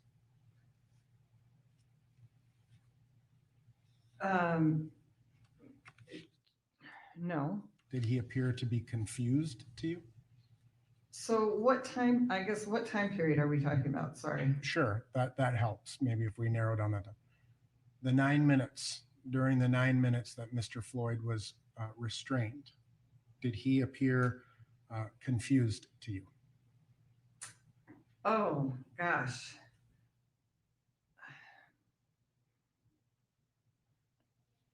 How do you describe his behavior? Well, I mean, did he was articulating that he was in pain, right? Yes, and then he couldn't breathe and he calls for his mother and he says he loves people. I mean, you might interpret that as confusion or you might interpret it a different way. Did he appear to be breathing during this time frame? Not effectively. Do you know how many breaths per minute? No. If one expert indicated it was at a rate of 22 breaths per minute,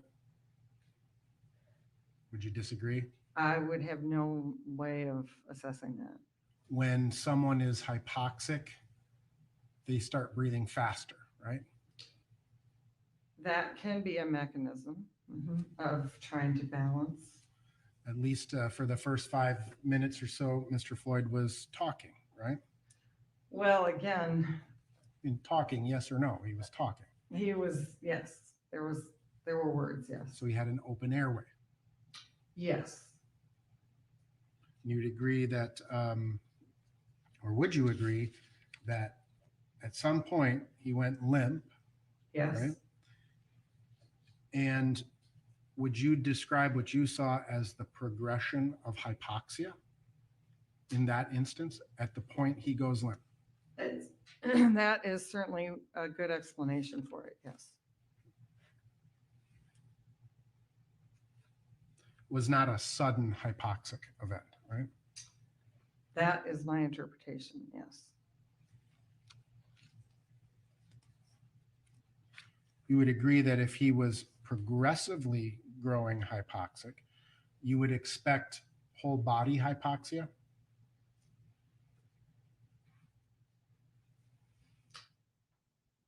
I'll rephrase my question. Yeah, sorry. I'm not a doctor, so I have to rely on my notes quite a bit.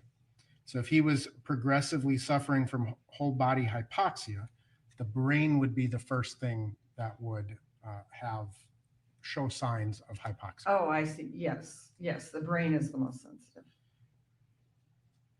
And you would agree that that would not occur in a matter of seconds, but it would take a matter of minutes, right?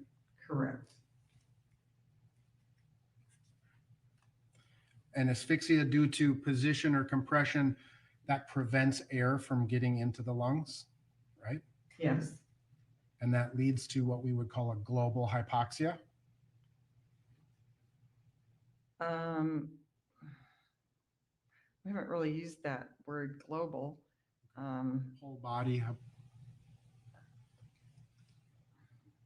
I mean, if there's inadequate oxygen, the blood flows everywhere. So I guess that's what you're talking about. But the brain is the first thing to show symptoms of hypoxia. Right, that's the most sensitive organ.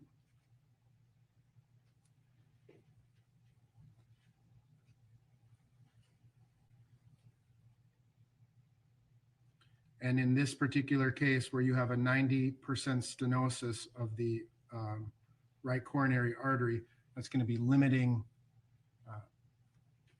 oxygen to the heart, right? Yes, And he has a big heart, right? yes, Needs more blood. yes, And adrenaline speeds up the heart. yes.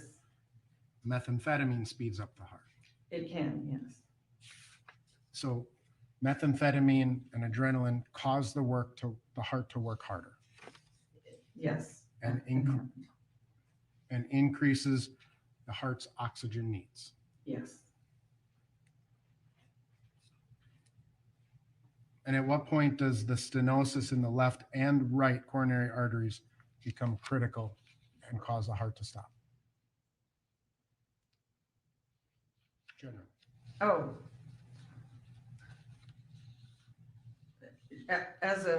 Are you asking that same question about, as a forensic pathologist, what degree of narrowing do we consider potentially fatal? Right. 70, 75% and above. Now, in terms of drug use, right, you obviously were aware, based on the toxicology, that Mr. Floyd had certain drugs in his system, right? Yes, And so when we say on board, that means in the system. yes.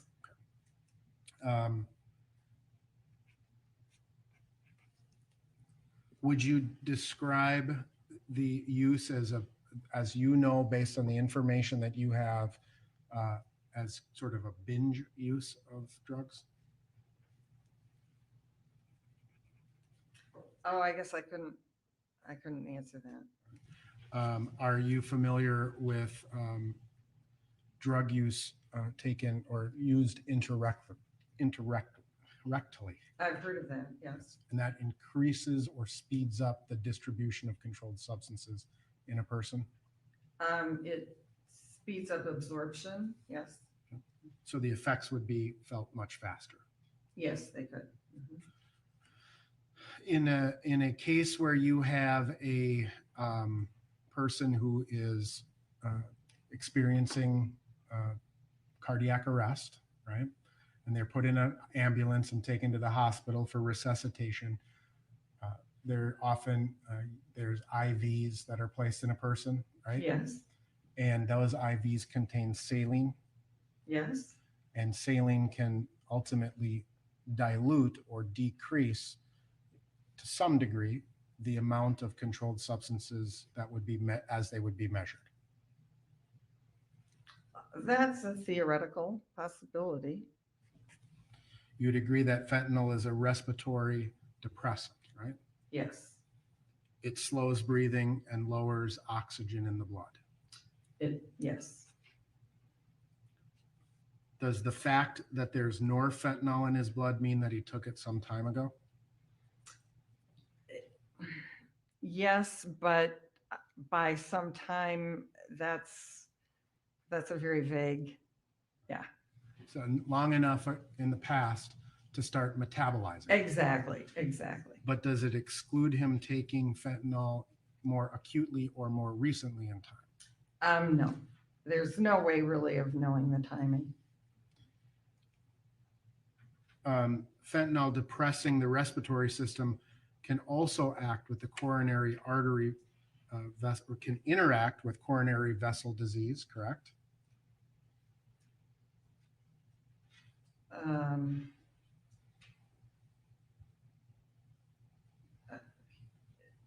Can you clarify that? I'm Sure. sorry. Does fentanyl's depression of the respiratory system also act with coronary artery vessel disease and oxygen and carbon dioxide to reduce the supply of its supply to the heart? Oh, so as fentanyl may lead to a gradual progression of slowing breathing and ultimately decrease the oxygen, that would apply to oxygen to the brain as well as to the heart. Is that what you're, yeah, And it would likewise increase the carbon dioxide in the blood. yeah, I mean, anything that decreases respiration decreases that exchange. So as that exchange process is happening, right, you're not taking in the oxygen, you're likewise not expelling the carbon dioxide, right? Right, And thus the carbon dioxide will increase because you're not expelling it, right? correct, You would agree that methamphetamine is a stimulant, right? correct. And that can cause a cardiac arrhythmia It can, and it can increase a person's heart rate. it can or cannot. And you testified before that methamphetamine, there's no safe level of methamphetamine, right? Correct, So the fact that methamphetamine is at a lower toxicological standard doesn't somehow make it safe. right. It doesn't exclude the possibility that it could increase the heart rate. It could or not. In terms of the evidence in this case, were you made aware that drugs were found in the backseat of the squad car Yes, and that those drugs contained the DNA of Mr. Floyd yes, and that those drugs were at least to some degree partially dissolved yes, and that those drugs were fentanyl, a mixture of fentanyl and methamphetamine? yes. Based on the toxicology in this case, did you see any metabolic byproduct of methamphetamine? No, And so that means that the methamphetamine was taken more acutely or recently in time. probably. I mean, there's lots of variables. So again, just kind of taking into consideration removing certain variables, right? You find a person at home, no struggle with the police, right? And the person doesn't have a heart problem, but you find fentanyl and methamphetamine in this person's system at the levels that they are at. Would you certify this as an overdose? Again, in the absence of any of these other realities, yes, I could consider that to be an overdose. And the level of fentanyl in a person, again, in this hypothetical scenario, there are deaths certified as drug overdoses significantly lower than 11 nanograms per milliliter. Lower, higher, it's got a huge range. Yes, As low, I believe, as 3% or 3 nanograms per milliliter. yes, So the ingestion of drugs is unique to that individual's body, right? right.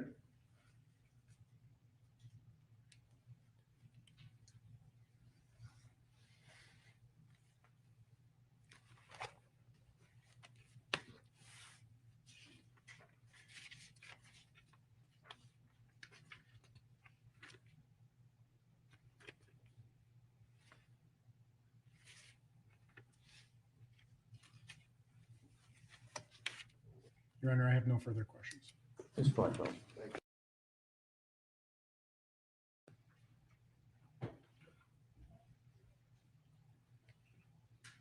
Dr. Thomas, a few things I'd like to try to clarify with you. Thank you. You were asked a number of questions that were to the effect that if we take the police subdual, restraint, and neck compression out of this, what would you conclude Mr. Floyd's cause of death to be? Remember those questions? Oh, yes. Aren't those questions a lot like asking Mrs. Lincoln, Yeah. if we take John Wilkes Booth out of this, may I finish? It's my No, analogy. that's of it. argumentative. Dr. Thomas, if we put the police subdual, compression, and neck compression into this, restraint and neck compression into this, What was the cause, the manner of death for Mr. George Floyd? The cause of death was the law enforcement subdual, restraint, and compression, and the manner of death is homicide. Does it make any sense to you whatsoever from the standpoint of trying to assess cause and manner of death for Mr. Floyd to be answering questions having to do with hypothetically taking the facts of this case out relating to his subdual, restraint, and neck compression? You can finish the question. Dr. Thomas, from your standpoint as a forensic pathologist and your analysis of manner and cause of death, would you ever approach an assessment of manner and cause of death by taking out of it the facts that you found relevant and highly pertinent to assessing and determining the manner and cause of death? No. And in this case, those factors are what? The law enforcement subdual, restraint, and compression. And you were asked questions again about fentanyl and meth. Remember those questions? Yes. Do you know what quantity of meth was even involved or found in Mr. Floyd's bloodstream? I have the number, Well, let me ask you a but question. it was very small. I mean, I do know that. And so this was the point. You found that it was a very small amount. Correct. Were you able to assess based on the amount what kind of effect, if at all, it would have on the stress or strain on his heart? No.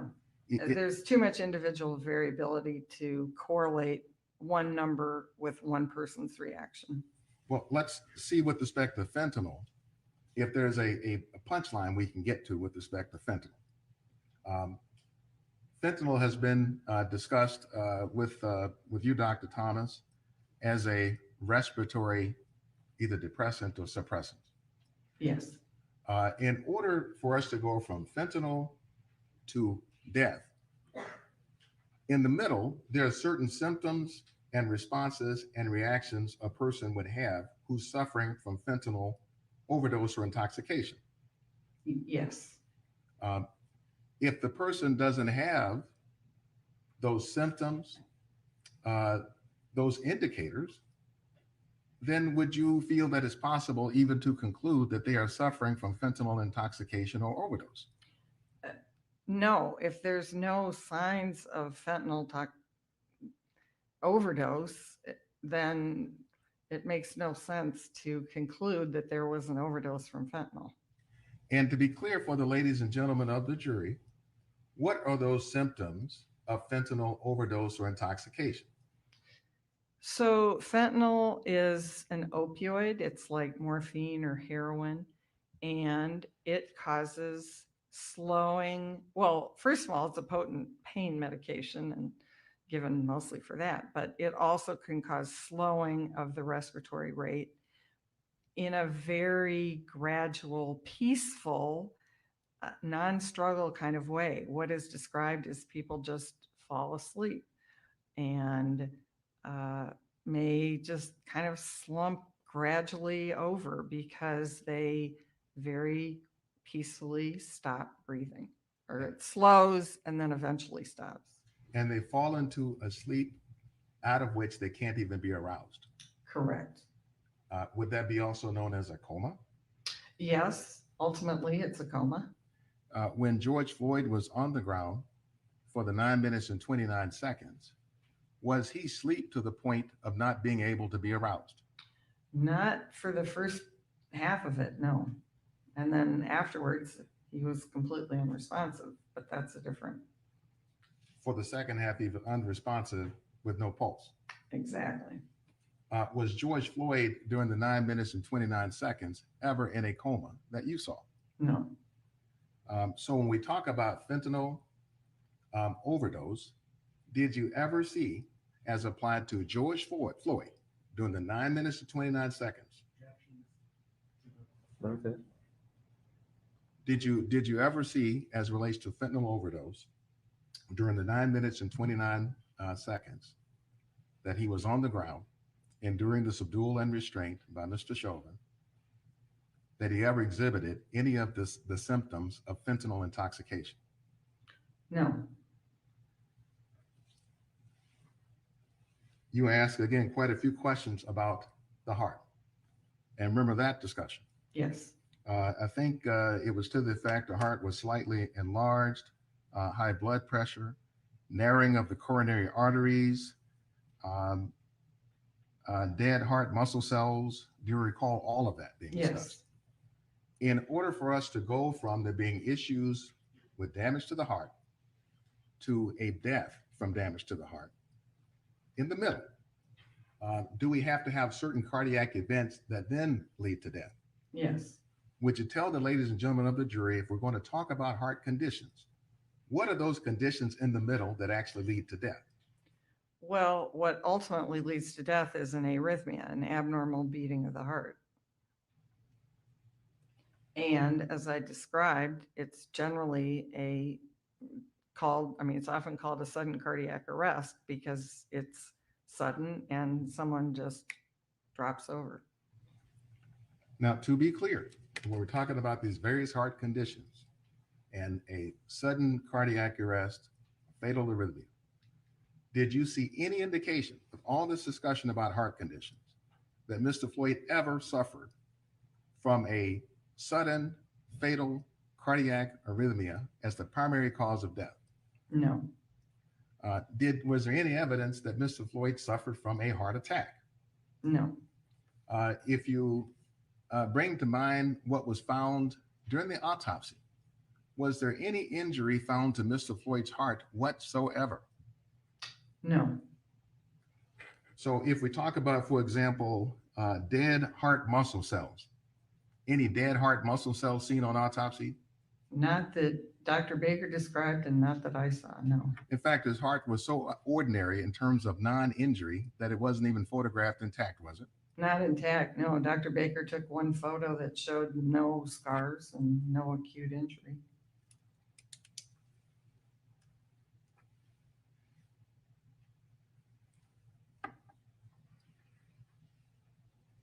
Now, you were asked about certain studies out of Canada Yes, on the prone position. yes, And now, and the findings out of Canada, supposedly with real police and real police settings, was no fatalities. yes, Are you familiar with any such studies reaching that conclusion in the United States of America? no. What is so peculiar then about Canada that we're talking about Canadian studies here? That's what I don't understand. I don't, I mean, yeah, I found that study and I just thought, I don't know how to interpret this because it's so contrary to the actual experience of forensic pathologists in the United States. Now, you ask questions about whether the prone position is safe to lay on your stomach. Yes, Are you familiar with whether or not laying in the prone position automatically brings about a reduction in the oxygen reserves somewhere in the neighborhood of 20 to 24%? I am not aware of that, but I would defer to a clinician. Perhaps a pulmonologist? That would be the best, yes. I think you were, in fact, asked a question about laying by the pool on my stomach in Florida. Yes, George Floyd was not laying by the pool on his stomach in Florida, was he? no.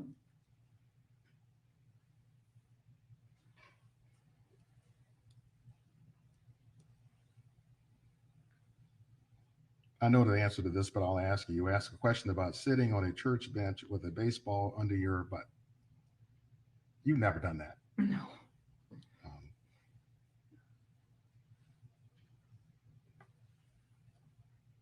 Now, you were asked questions about symptoms of damage to the brain Yes, and whether there was any evidence of damage to Mr. Floyd's brain. yes. Would you tell the ladies and gentlemen of the jury whether the fact that you observed an anoxic seizure in Mr. Floyd, was that evidence of damage to the brain? So yes, what happens in the brain is when there's inadequate oxygen, it reacts by causing this anoxic reaction or seizure that we've described. If someone then goes on and essentially is brain dead, but their heart can be restarted and they're kept alive for, say, a day, and then they die, then you will see changes in the brain. But in a case like Mr. Floyd, where he died during this period of time and his heart was never able to be restarted, that is not enough time for the brain cells to show any kind of reaction that you could see at autopsy. Thank you, Dr. Thomas. No further questions. Any further? Yes, very good.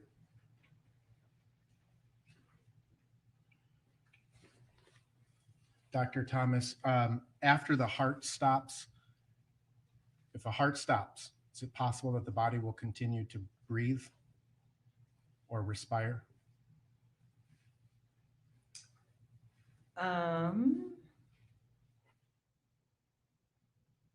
Yes, I suppose it could in some circumstances. And that continued respiration after the heart stops could be a matter of a minute or two, correct?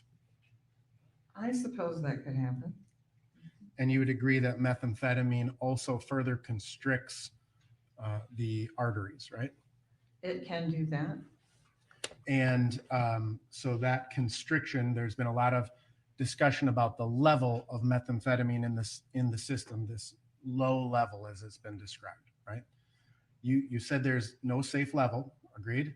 Yes. Would you, as a physician, prescribe methamphetamine to a person who has a 90% or 75% occlusion to his or her heart? Objection, Your Honor, is beyond the scope and relevance. You may answer it if you have an opinion in that regard. Yeah, I don't have an opinion. I'm sorry. Okay, no further questions. Thank you, Dr. Thomas. You're excused. Members of the jury will take our lunch recess. We'll reconvene at 1:30.